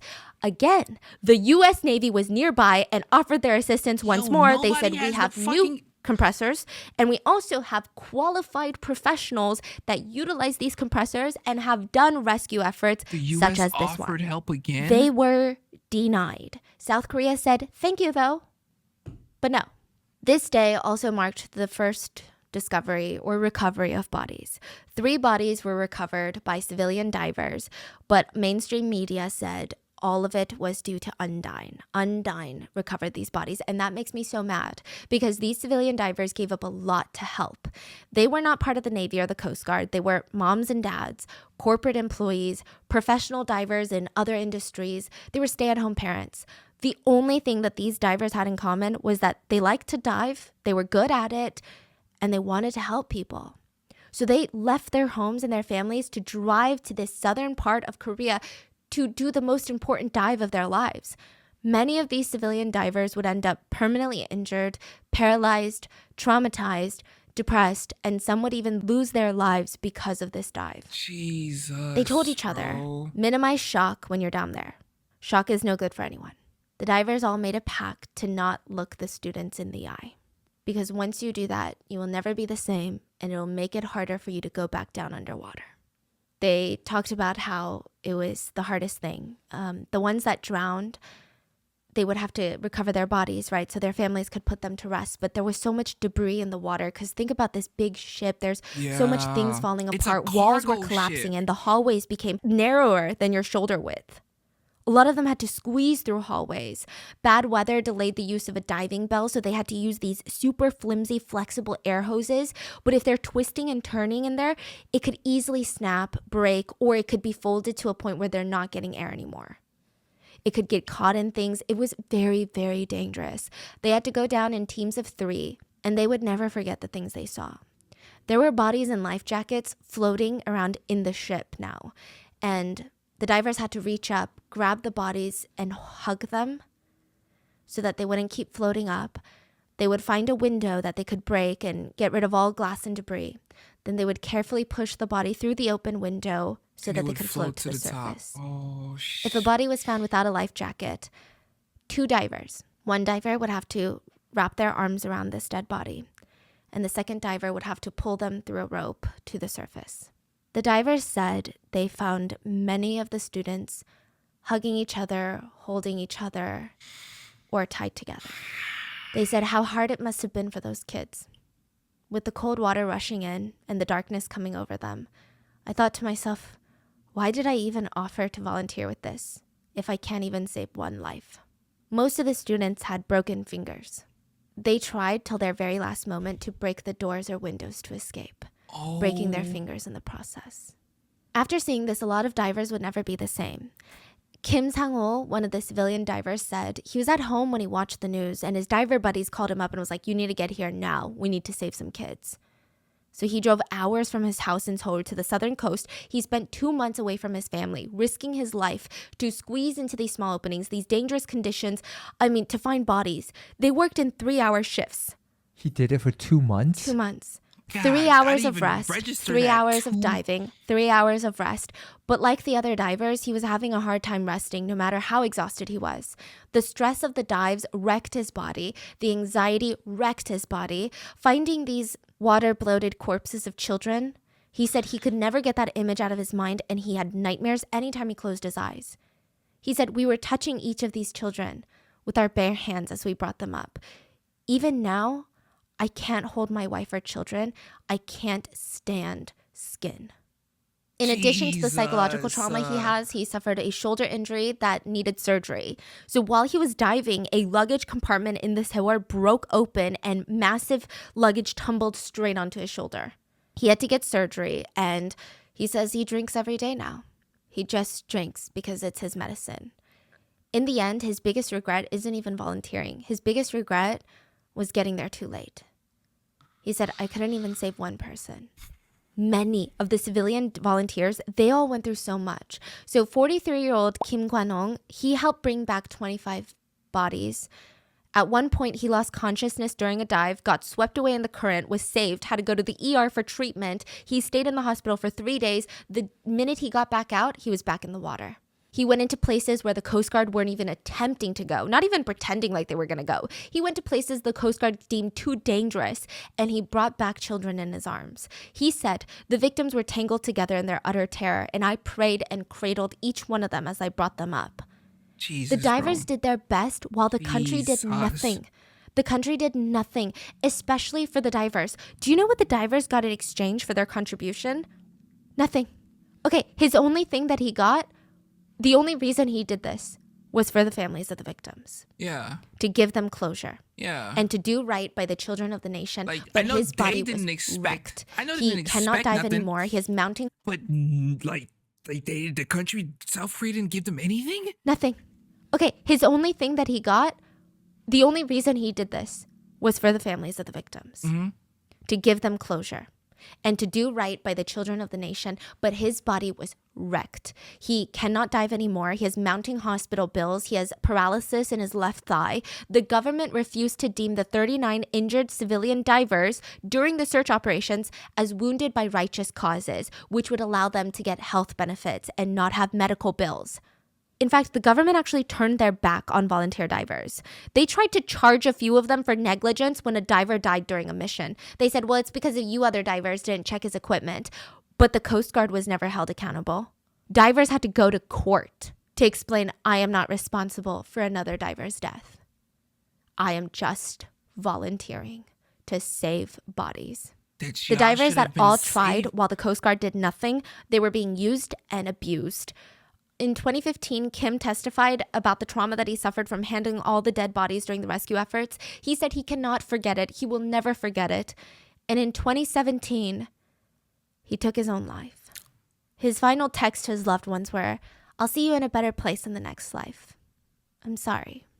So you're mad, I'm mad, okay? Yeah. Let's all be mad at someone. And there's a whole lot of people to be mad at in this case.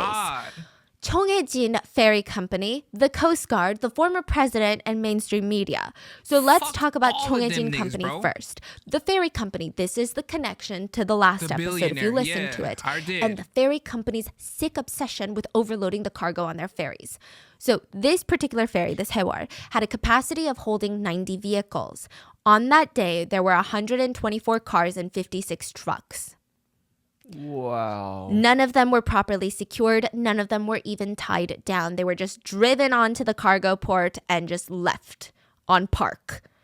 They also took in more cargo than allowed for that size of a boat. Their maximum cargo hold is 987 tons, but they took in 1,157 tons, again, none of which was tied down.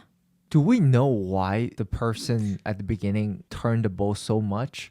15 degrees? Unclear to this day. We think it's incompetence. Just straight up was like trying to do 5, but turn 15. Because it's manual steering. And I'll tell you why we think it's incompetence, because no one was trained. Like none of the crews were trained. Oh, and side note, not all big boats are like that.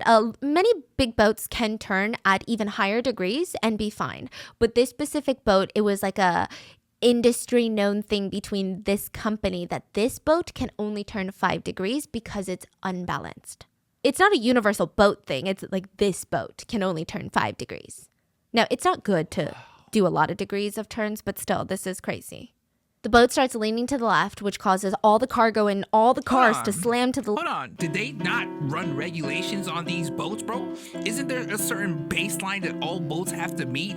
And due to Sewol Ferry being connected to the billionaire, he bypassed those regulations with money. Oh my God. This is fucking horrible. Like, this is 5 degrees. Now, it's not good to do a lot of degrees of turns, but still, this is crazy. The boat starts leaning to the left, which causes all the cargo in all the cars to slam to the left, which starts leaking in tons of water. Now, remember the ballast water that I was talking about? Yeah. We have some exact measurements here. Like I said, it serves a very important purpose. It keeps the center of gravity low. But there is another thing that it does. So it's actually compartmentalized the water. It's not just like one big water tub. It's like you have the left tub and the right tub, and I'm simplifying it. And then in between these two tubs, you have these pumps. So what happens is if the boat starts leaning to the left, you start pumping this water to the right tub, okay, to balance it out. I'm tracking with you, The pumps were broken. The pumps were broken. That is, I can't even describe to you how bad that is. The pumps were broken, and not only that, there's like a mathematical equation to figure out how much ballast water is needed to offset the cargo weight. Typically, it's around the 2 times mark, meaning you need double the water for the cargo. So if there's 100 pounds of water, you can only have 50 pounds of cargo. Okay? In this case, this Sewol was carrying about 580 tons of ballast water. For the amount of cargo they had, they needed 2,000 tons of ballast water. They had a fourth. Jesus. Yeah, so it's completely off. It's completely wrong. And that's what they started with. Okay? This The was crew before actually the pumped out passengers? hundreds of tons of water from the bottom to accommodate additional cargo when they were loading. Are you? And as the boat goes, you actually lose more ballast, like water, because part of that compartment is fuel. So as your boat is going, you lose fuel because you're using the fuel. So it becomes lighter. That's why you need extra water. So let's work our way up the food chain. The first people at fault were the captain and the crew. Not all the crew, but many members of the crew. Yeah. Crewmates were investigated for their abysmal handling of the evacuation, and one crewmate in particular was told verbatim by authorities, remember, to go tell everyone to put on a life jacket. Yeah. Well, he didn't do it. He didn't. He was just like, oh yeah, I told them. But he just walked around Fucking the deck and was like, dickhead. okay, yeah. Sorry. What's crazier is that all the crew members that were on the bridge with the captain, they all left with him. They were some of the first to be rescued. But that also meant nobody else was on the bridge anymore to keep open communication with rescue efforts. So them leaving the boat wasn't just bad that they were abandoning the boat, but there was no one to communicate with them on the boat.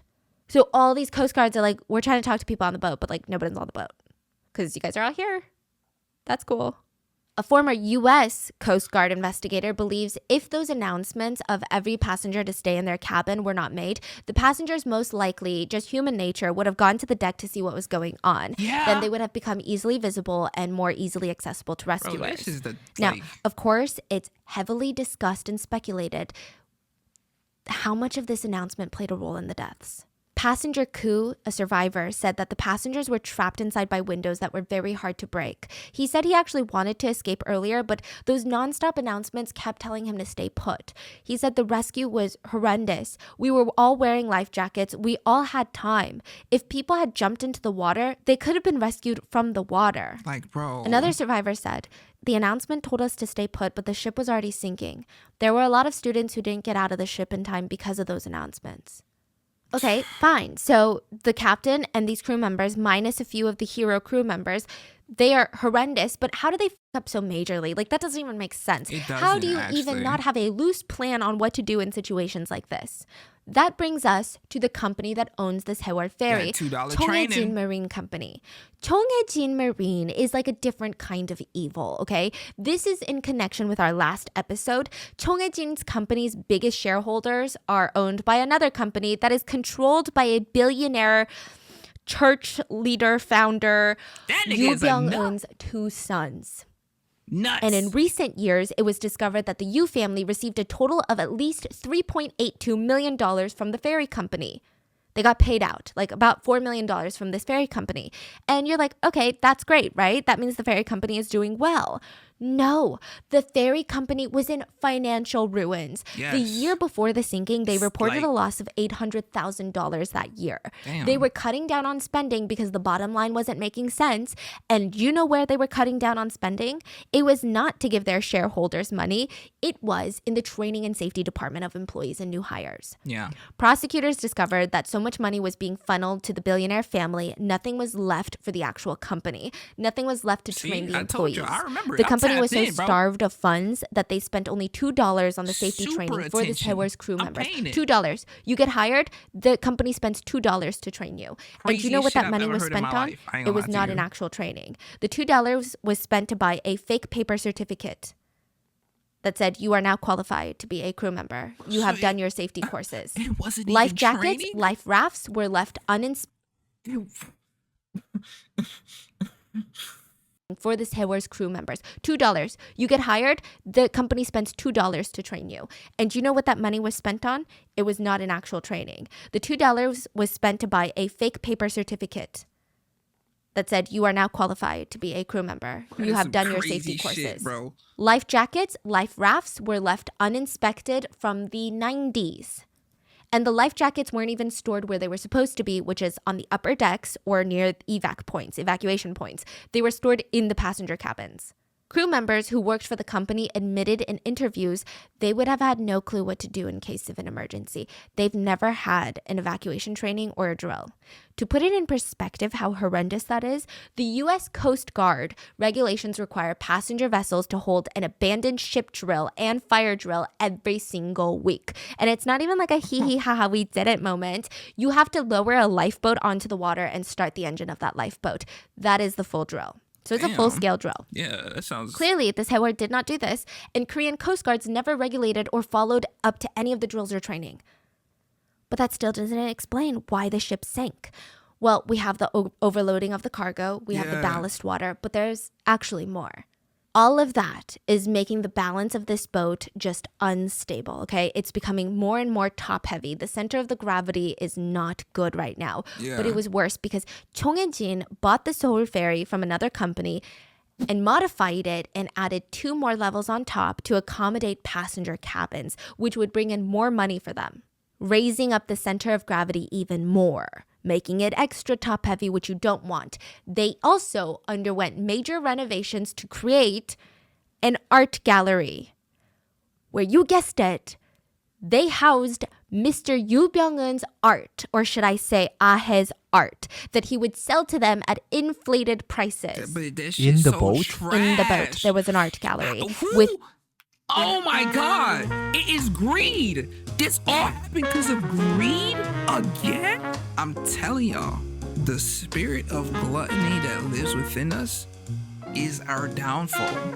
There is no way this nigga was selling his blurry ass...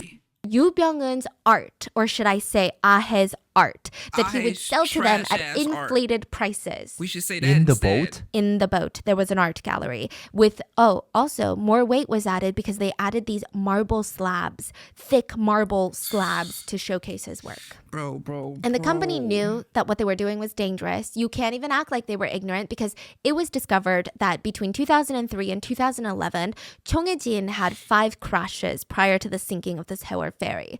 It was even recommended that their license be suspended or revoked, but that never happened. They actually purchased more ferries after 2011.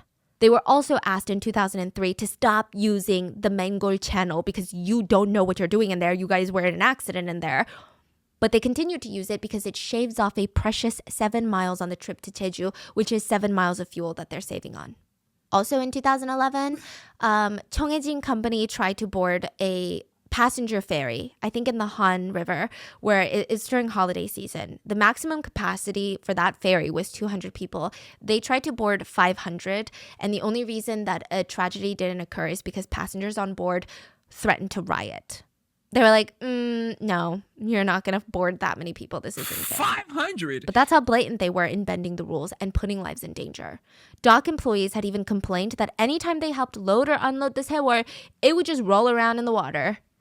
Company officials decided Sewol should be sold because of the complaints and the safety concerns, but that was vetoed by Mr. Billionaire Yoo Byung-hun himself. The executives instead started repeating the new mantra for the company, which was load as much cargo as possible. None of the cargo was ever chained or lashed down, meaning it would just smash around. The saddest part to all of this is that all the overloading of the Sewol, it brought in an extra $3 million. That is $10,000 for every passenger that died. That is it. $10,000 for a life. What's insane is that there's regulators for these things. You can't just start a maritime company and be like, okay, well, I'm going to do whatever I want on my boats. There's regulators. The Korean Register of Shipping was an agency that's responsible for these things. They never followed up or facilitated inspections. Thankfully, many of those inspectors and regulators are in prison. And so now, God, bro. you know, we know that Mr. Yoo Byung-un's children, the billionaire kids, if you guys have watched the last episode, they were also in prison, and Mr. Yoo, the billionaire, was found suspiciously dead in his apricot orchard during the nationwide hunt for him immediately after this. I don't think that was the time. Yes. Right after this, everyone was like, what the hell is going on with Cheonghae-jin? They're like, who owns Cheonghae-jin?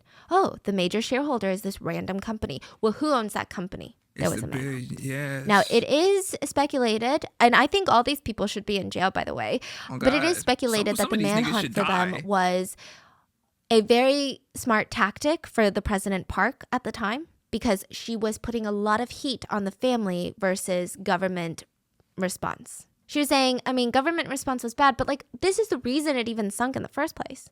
Yeah, so the corruption and incompetence does not end there. What about the Coast Guard? I mean, I don't think I need to reiterate how badly they dropped the ball on this, but it was horrendous. Like, they should be ashamed to even wear a uniform. The first rescue vessel, Coast Guard Vessel 123, I like her. They went to the ferry and they waited 20 minutes before they even rescued the captain.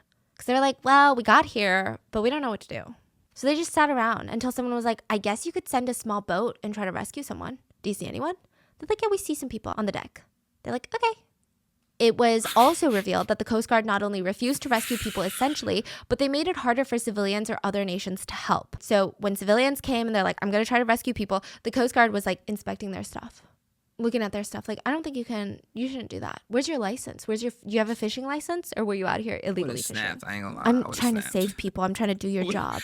They're like the parking ticket police, and people are dying. Like, they also were so bad. Eventually, once it was deemed that everyone was dead, the U.S. Navy and a lot of their professional divers were brought in to recover a lot of the bodies that were hard to find.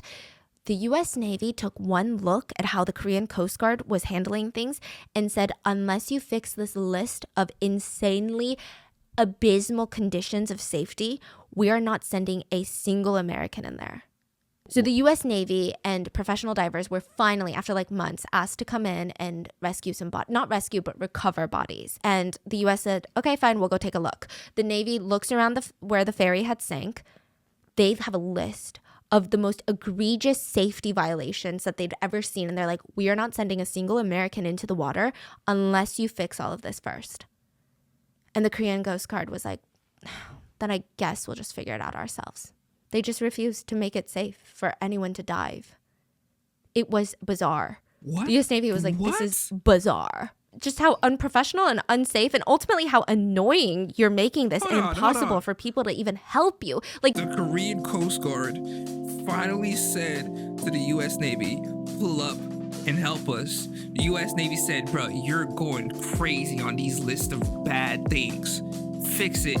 Then the Korean Coast Guard said, nah, never mind, you can go back. She said that they were disbanded, right? Unsafe, and ultimately how annoying you're making this and impossible for people to even help you. Like, you can't do your job, but now you're making it impossible for me to do your job. Ridiculous. Now, another thing about the Coast Guard, remember the Mokpo Coast Guard where the first helicopter comes and saves someone, right? Well, another helicopter comes in to save people, and they don't really ever save people, because he's just a helicopter driver. He actually asked the head chief of the Mokpo Coast Guard to like get in his helicopter so that they can save people. And the chief was like, oh, I'm really tired from last night's work, and I feel like the helicopter noise is going to give me a headache. So he just sent one of his officers who just circled around the ferry the whole time. And then once all of this starts getting leaked, you know what a lot of these entities do? They start deleting files, mass deleting files, and the Chindo authorities that were also involved, they actually went as far to delete all their CCTV footage from inside their government office building the day of the incident. So at first, only low-ranking officials and government officials were investigated and prosecuted. The families were enraged because, let's be real, in the hierarchical Korean society, you think this low-level intern is making the shots? Like, he's making the calls. He's like, no, we're not sending divers in. You think so? Stop. No, absolutely not. So they pushed, and in the end, President Park was facing so much heat, she announced a plan to break up and defund the Korean Coast Guard.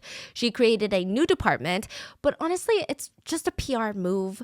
I'm sure most of the Coast Guard was moved to that new department. Bro, and the next president, President Moon, would just revive the Coast Guard in 2017. So nothing really changed. Many more arrests were made. More than 150 regulators. Wait, the Coast Guard was revived? They spit in the faces of those parents. They spit on the graves of those children, bro. It's just a PR move. I'm sure most of the Coast Guard was moved to that new department. And the next president, President Moon, would just revive the Coast Guard in 2017. So nothing really changed.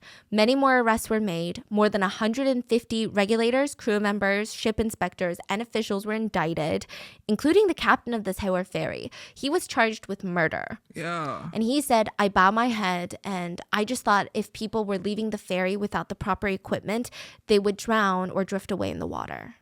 So that's why he told them to stay put. Why the don't you stay put then? Yeah. Because he wasn't wearing a life vest. Yes, when he was fiance. rescued, so why don't you I stay love put? you. 이런 지시를 받은 적이 있습니까?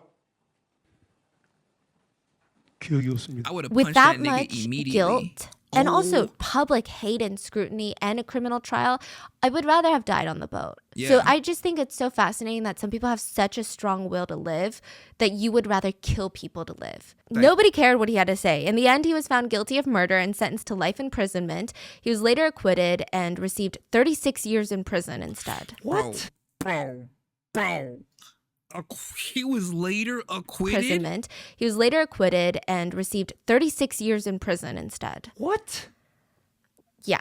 He was How saying, do you acquit that? He was saying, okay, everyone is shifting, even in the criminal trials, this is crazy. Everyone is shifting blame. So he's shifting the blame and saying, yes, I shouldn't have left. I'm sorry, I gotta go back. Yeah. He was How saying, do you acquit that? He was saying, okay, everyone is shifting, even in the criminal trials, this is crazy. Everyone is shifting blame. So he's shifting the blame and saying, yes, I shouldn't have left the boat. I shouldn't have given these orders. But ultimately, everybody died because the Coast Guard didn't rescue them. The Coast Guard is saying everybody died ultimately because they were told to stay in their cabins. So this is what they're doing. I know. This is what they're... He looks so disgusted right now. This is what they're doing. God forbid, if I had to die to save any of my nephew's life, hey, I lived a good one. I'ma see y'all on the other side. Like, that captain deserves death. You would have to beat me in a fight for you to change my mind about that. And I'll box. So good luck. I know. This is what he looks so disgusted right now. This is what they're doing. Yo, me and you, fiance. Wow. Like, just Take for a deep that, I breath, think he Ron Mango, deserves like- another life sentence Yeah. on top. Like, just the audacity of these Yeah. things. Like, So there Free were them. criminal charges levied against 399 people, including the imprisonment of 154 people. 6 survivors from Tanwon High School were subpoenaed for their testimony during the criminal proceedings, and they said, a ferry with about 300 passengers, most of them students, is sinking fast. But instead of staging full-out rescue efforts, the crew members are nowhere to be seen, and the Coast Guard is just watching from afar. 30 students lined up for the emergency exit. The rescue teams didn't arrive, so we started jumping into the water. But eventually, the water got too close, and the emergency exit was no longer available to open. Jesus. We were waiting to jump. We saw the Coast Guard within arm's reach. They were on the other side of that emergency exit. And we were screaming at them that we're right here, but they just watched. Parents were understandably infuriated with all of this, with all these people and entities, but there was... Sent the Coast Guard to prison too. We're not pausing anymore. Okay, now the situation has changed. Because I'm thinking they just watch it from afar, but even if I was a supervillain with powers, I've killed who knows how many people. I'm a supervillain, it's okay. I don't think I'd be able to look at a kid screaming for help in a sinking boat. You can see the fear, desperation, and despair in their eyes. I would do anything to save them. And I'm a supervillain. I've killed thousands of people. How could you, as a regular human being, see that? How can you not feel some type of way? Parents were understandably infuriated with all of this, with all these people and entities, but there was still the problem of the missing bodies. So by the summer of 2014, more rescue teams were sent in, and bodies, at first, there were more found, and of course, it was few and further in between. But at one point, a body was found in an area that the divers already claimed that they had searched multiple times. So let's say they said they searched room B on the 3rd floor. They said, we searched that like 10 times. And then a body was found by a rescue diver in room B on the 3rd floor. So of course it brings the question of competency of the recovery efforts yet again. Another body was found, a high school student in a bathroom that had allegedly already been searched 13 times according to official records. So what the hell is going on here? 13 times it showed that it was searched by the Coast Guard. The distrust was only growing stronger, and it's not just people, the divers that are losing the trust of the parents, but it's also the Coast Guard forensics teams. So the way that they would do it is these Coast Guard divers would dive into each room of each level and they would collect a water sample. My fault, I was They muted. would bring this water sample up and then collect another water sample at the surface of the water. They would then test these water samples, and I guess there's certain bacteria or something in the water they're looking for that indicates there are human remains in that room. But if it's a match to the surface water, that means that there is no corpse in that area. So they said they checked it 13 times. The bathroom water was tested 2 to 3 times, and each time it showed that it was the same and consistent as the surface water. A volunteer diver found the girl in the bathroom. It is heavily implied that these Coast Guard divers were lazy and just collected 2 samples from the surface of the water and said one was from the bathroom down in the boat, one was from the surface water. Oh, they're a match. There's no body in there. We're doing so well. Nothing is going right. The authorities didn't get one thing right, and the dives were getting even more dangerous. And there are actually a lot of more deaths that are associated with this that are not including like the 300 on board. A Navy officer was injured and passed away. An Undyne Marine named Mr. Lee passed away during a dive, which I know that we talked badly about Undyne, but that's the company, not the employee's problem. He was actually diving when he just lost contact with everyone on surface. So his colleagues went into the water. He was found dead. Yeah, his air supply cords were tangled and he was unconscious without his diving equipment on. What the hell? It's not really clear what happened. An x-ray of his chest showed no irregularities, but a scan showed that his skull was filled with air. Now, a few weeks later, another civilian diver passed away. July of 2014, a helicopter from rescue operations crashed, killing all 5 officers on board and injuring a high school student. There was another death linked to the sinking that shocked a lot of people. The vice principal of Tanwon High School, Vice Principal Kang, He was found hanging from a tree near Chindo Island. So this is the island where all the parents had gathered, and it's said that he was the leader of this school trip. He was in charge of the kids' safety. He was rescued, but over 250 of his students were not. He wrote in his note that he feels guilty and he wants to take responsibility for what happened. He wrote that the trip was his idea, and he cannot live without knowing where his students are.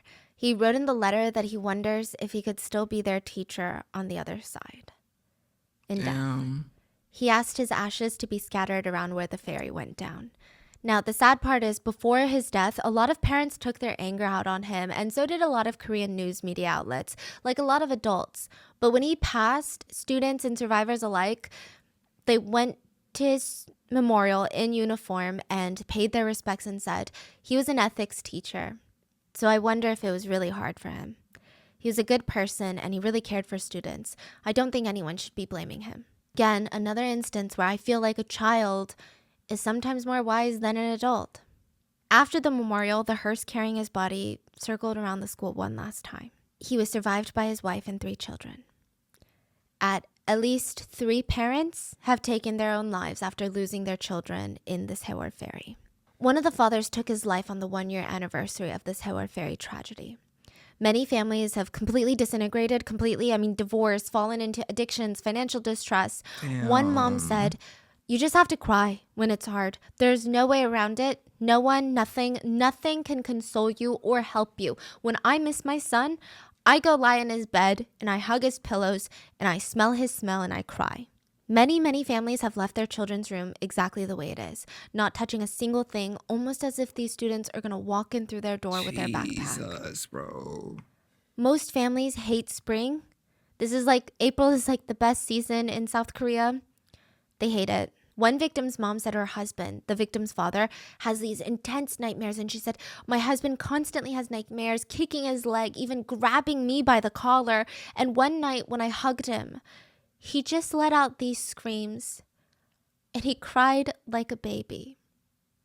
He just looked so lonely." Many siblings of victims fell to self-harm and depression.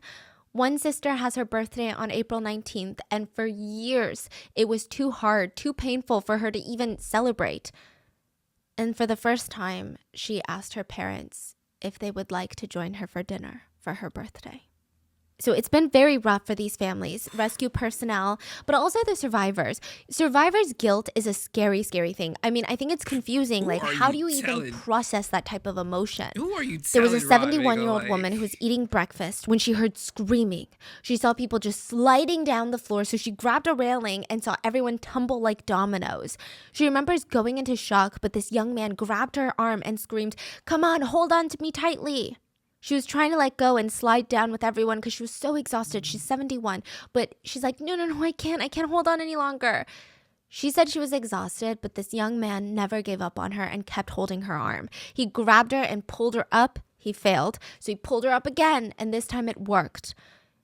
He escorted her to the rescue boats, and she would not have made it out without him. She wanted to ask for his name, but it was so chaotic, he was just gone. Her 4 friends she was traveling with for this Jeju trip, her 4 friends died. She suffered a broken back, and she said, "I'm grateful. I want to thank that young man. I want to buy him a meal or at least hold his hand or give him a hug. What else can a lady like me do? But how could it be that an old woman like me survives and all these young people are still in there? It is such a shame." Civilians very early on realized that they were being lied to, so they tried to show their support to the parents with yellow ribbons. Even while news outlets are still lying, civilians tied yellow ribbons everywhere to show their support, to show parents, we know and we are supporting you. Since then, yellow ribbons have been used to symbolize mourning for the Sewol ferry victims, but it's almost now become synonymous with skepticism against the government and standing up to corruption. A lot was exposed about high government officials when this case broke, I like that. Hold on. Since then, yellow ribbons have been used to symbolize mourning for the Sewol ferry victims, but it's almost now become synonymous with skepticism against the government and standing up to corruption. Yeah. A lot was exposed about high government officials when this case broke, like how President Park was unavailable for up to 7 hours during the initial incident. Not only was she unavailable, but her and her administration falsified schedule records to show that she was on official duties at the time, which she was not. Which, even if you're on official duties, I'm sorry, your nation's children are dying on a boat, get it together, it can wait. Immediately She just get wasn't it together. involved. I guess I don't know if she wasn't alerted, or I don't know if she wasn't making enough calls, so now all these officials are covering for her. Or her administration is covering for her. It's the Now, second President one. Park's administration was also exposed for bullying and threatening reporters and news networks for reporting on the truth.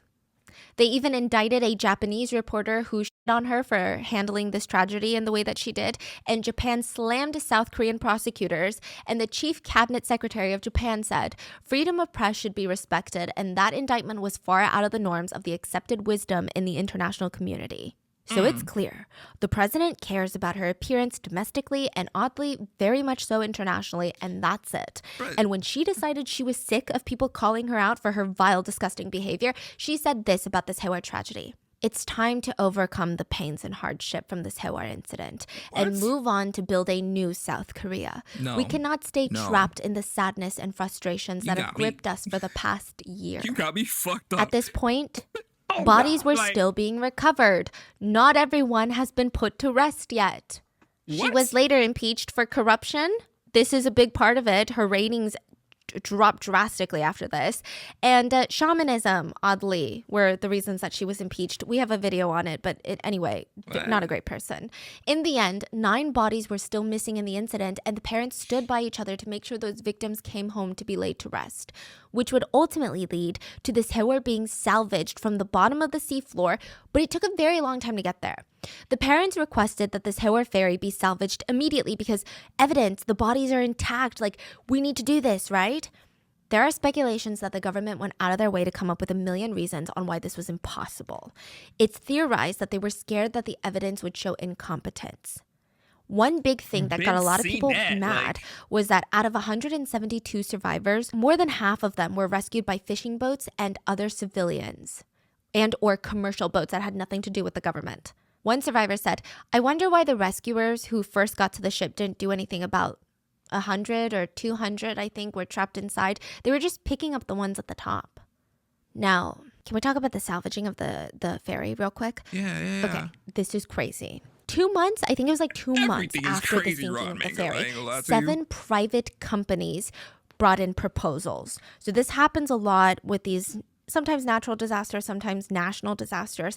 These private companies will bring in proposals, and it was 7 maritime companies that said, hey, we have a way to salvage the ferry. This is how we're going to do it. This is option A, this is option B, this is option C, and this is how much we would charge the government to do it. Thank you. That's our proposal. It's almost like a government bid. All these companies are trying to get this deal so that they can salvage the ferry. Now, one company in particular had a very unique plan. The problem with salvaging this ferry was not, oh, let's just lift it up by cranes and then bring it ashore.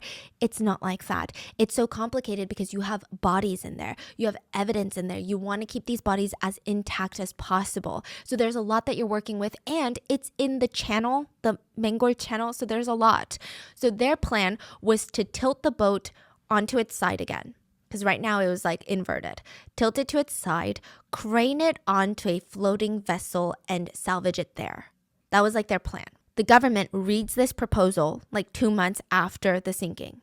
Everyone says, when are you going to salvage the boat? They said, we have to do tests. We have to find the perfect solution. You guys, you don't understand because you don't know, but it's so hard. You know, this is in the water. It's very, very sensitive issue. We need to make sure none of the evidence gets lost. We need to make sure the bodies are intact. So it's going to take some time. We need to do a lot of tests. A year later, the government comes out and says, after a year of that, we have amazing news. We have found the best solution. They take credit for the solution that they had on their desks 2 months after the sinking, and they pretty much copy that proposal word for word. And that was exposed by Newstapa. Parents of victims gathered together in front of government buildings to stage a hunger strike, not for money, but for the truth. They just wanted answers on how something like this could have happened. For months, the country mourned with them. And there's a moving story about a father who ate nothing but water and salt for 46 days. The president still had some supporters, super conservatives, that came out to eat pizza and fried chicken in front of the parents who were hunger striking. I'm sorry, go back. Whoa. I almost just died. I couldn't breathe for a second. For 46 days. The president still had some supporters, super conservatives, that came out to eat pizza and fried chicken in front of the parents who were hunger striking. I would have went to jail for murder that day. I don't care. My kid is gone because of the lack of competence by a government that I initially supported. So here I am practicing my free right, letting them know like, hey, your citizen is unhappy with the way you handled the death of my child. I will take that chicken bone and I will jab it in your neck, nigga. Supporters, super conservatives, that came out to eat pizza and fried chicken in front of the parents who were hunger striking.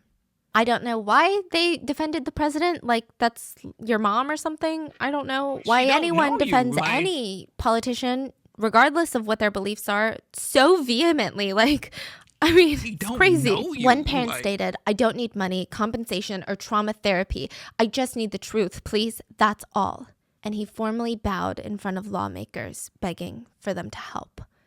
Families of victims even shaved their heads in public in a demonstration. They just wanted to put their family members to rest. And the government just kept asking, so you want compensation? No, we want you to find our family members. Finally, the ferry was salvaged 3 years later. There were 9 missing passengers at that point, and only partial remains would be found in the salvaging. Many of the victims were put to rest 1,000 days after the tragedy. But by the end of October 2018, 5 people are still missing. 2 16-year-old students, a 57-year-old teacher, a 48-year-old father, and the 7-year-old boy, remember the older brother of the 6-year-old sister? They are still missing. The families of all the victims would receive approximately $177,000 for each victim lost, which is absolutely nothing. I mean, first of all, they didn't even want it in the first place, but it's absolutely nothing. They didn't even 71 days after the Sewol sinking, survivors returned to school. And before the tragedy, the sophomore class of Tanwon had 325 students. Now there were 75 in that class. All 75 were provided group therapy as part of the class time. 10 counselors were brought in to be readily available. And students at Tanwon said, every student here knows someone who has died or has gone missing. Like, just imagine the depth, like the web of trauma left behind. One student says, our school feels so empty now. It's not an environment where we can study. I wake up every morning hoping it's a lie, but it's not. And I will say that when tragedy does strike, Korea is a nation that at least the civilians come together. The government, that's what it seems like, bro. But the civilians do come together in honor of the Sewol tragedy. All K-pop groups, every single one, stopped the release of all new music and promotions. The whole entertainment industry was at a standstill. Most industries in South Korea were at a standstill. There were no ads, no promotions for anything. And once the mourning period was over, BTS came back with a song called Spring Day, directly inspired by Sewol. The translated lyrics read, I miss you even though I'm looking at your photo. Time is a cruel thing. I want to go to the other... You gotta love the gang, bro. Anything related to just being kind, bro. Somehow BTS just, hey. This is literally why I'm gonna support them niggas for life. I don't care what it is, bro. For life. Some real niggas right there. To see you, to meet you. Until spring day comes again. Until the flowers bloom again. Please stay here a little longer. Another K-pop artist dedicated his concert to a fan that had purchased tickets to be there, but she passed on the Sewol ferry.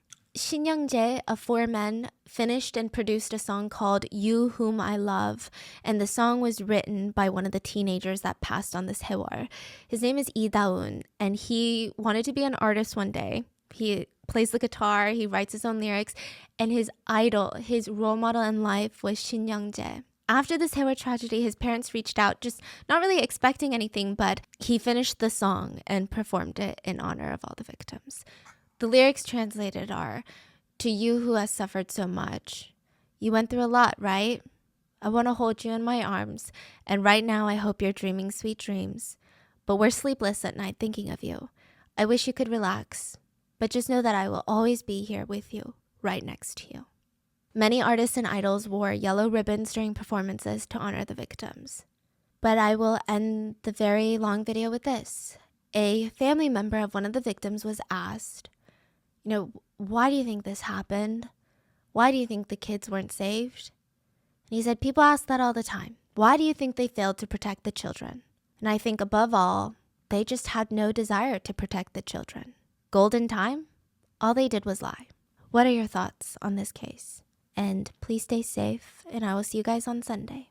You stay safe too, Ron Mango, you and your fiance. Like, what do I even say, bro? The amount of incompetence shown to me in this almost 2-hour video has made me realize shit can get worse. I thought America was incompetent. Don't get me wrong, I've always kept a healthy worldview, and I've realized that America's bad, but it could be a lot worse. Yeah, it can be a lot worse. There's nothing in my body except sorriness.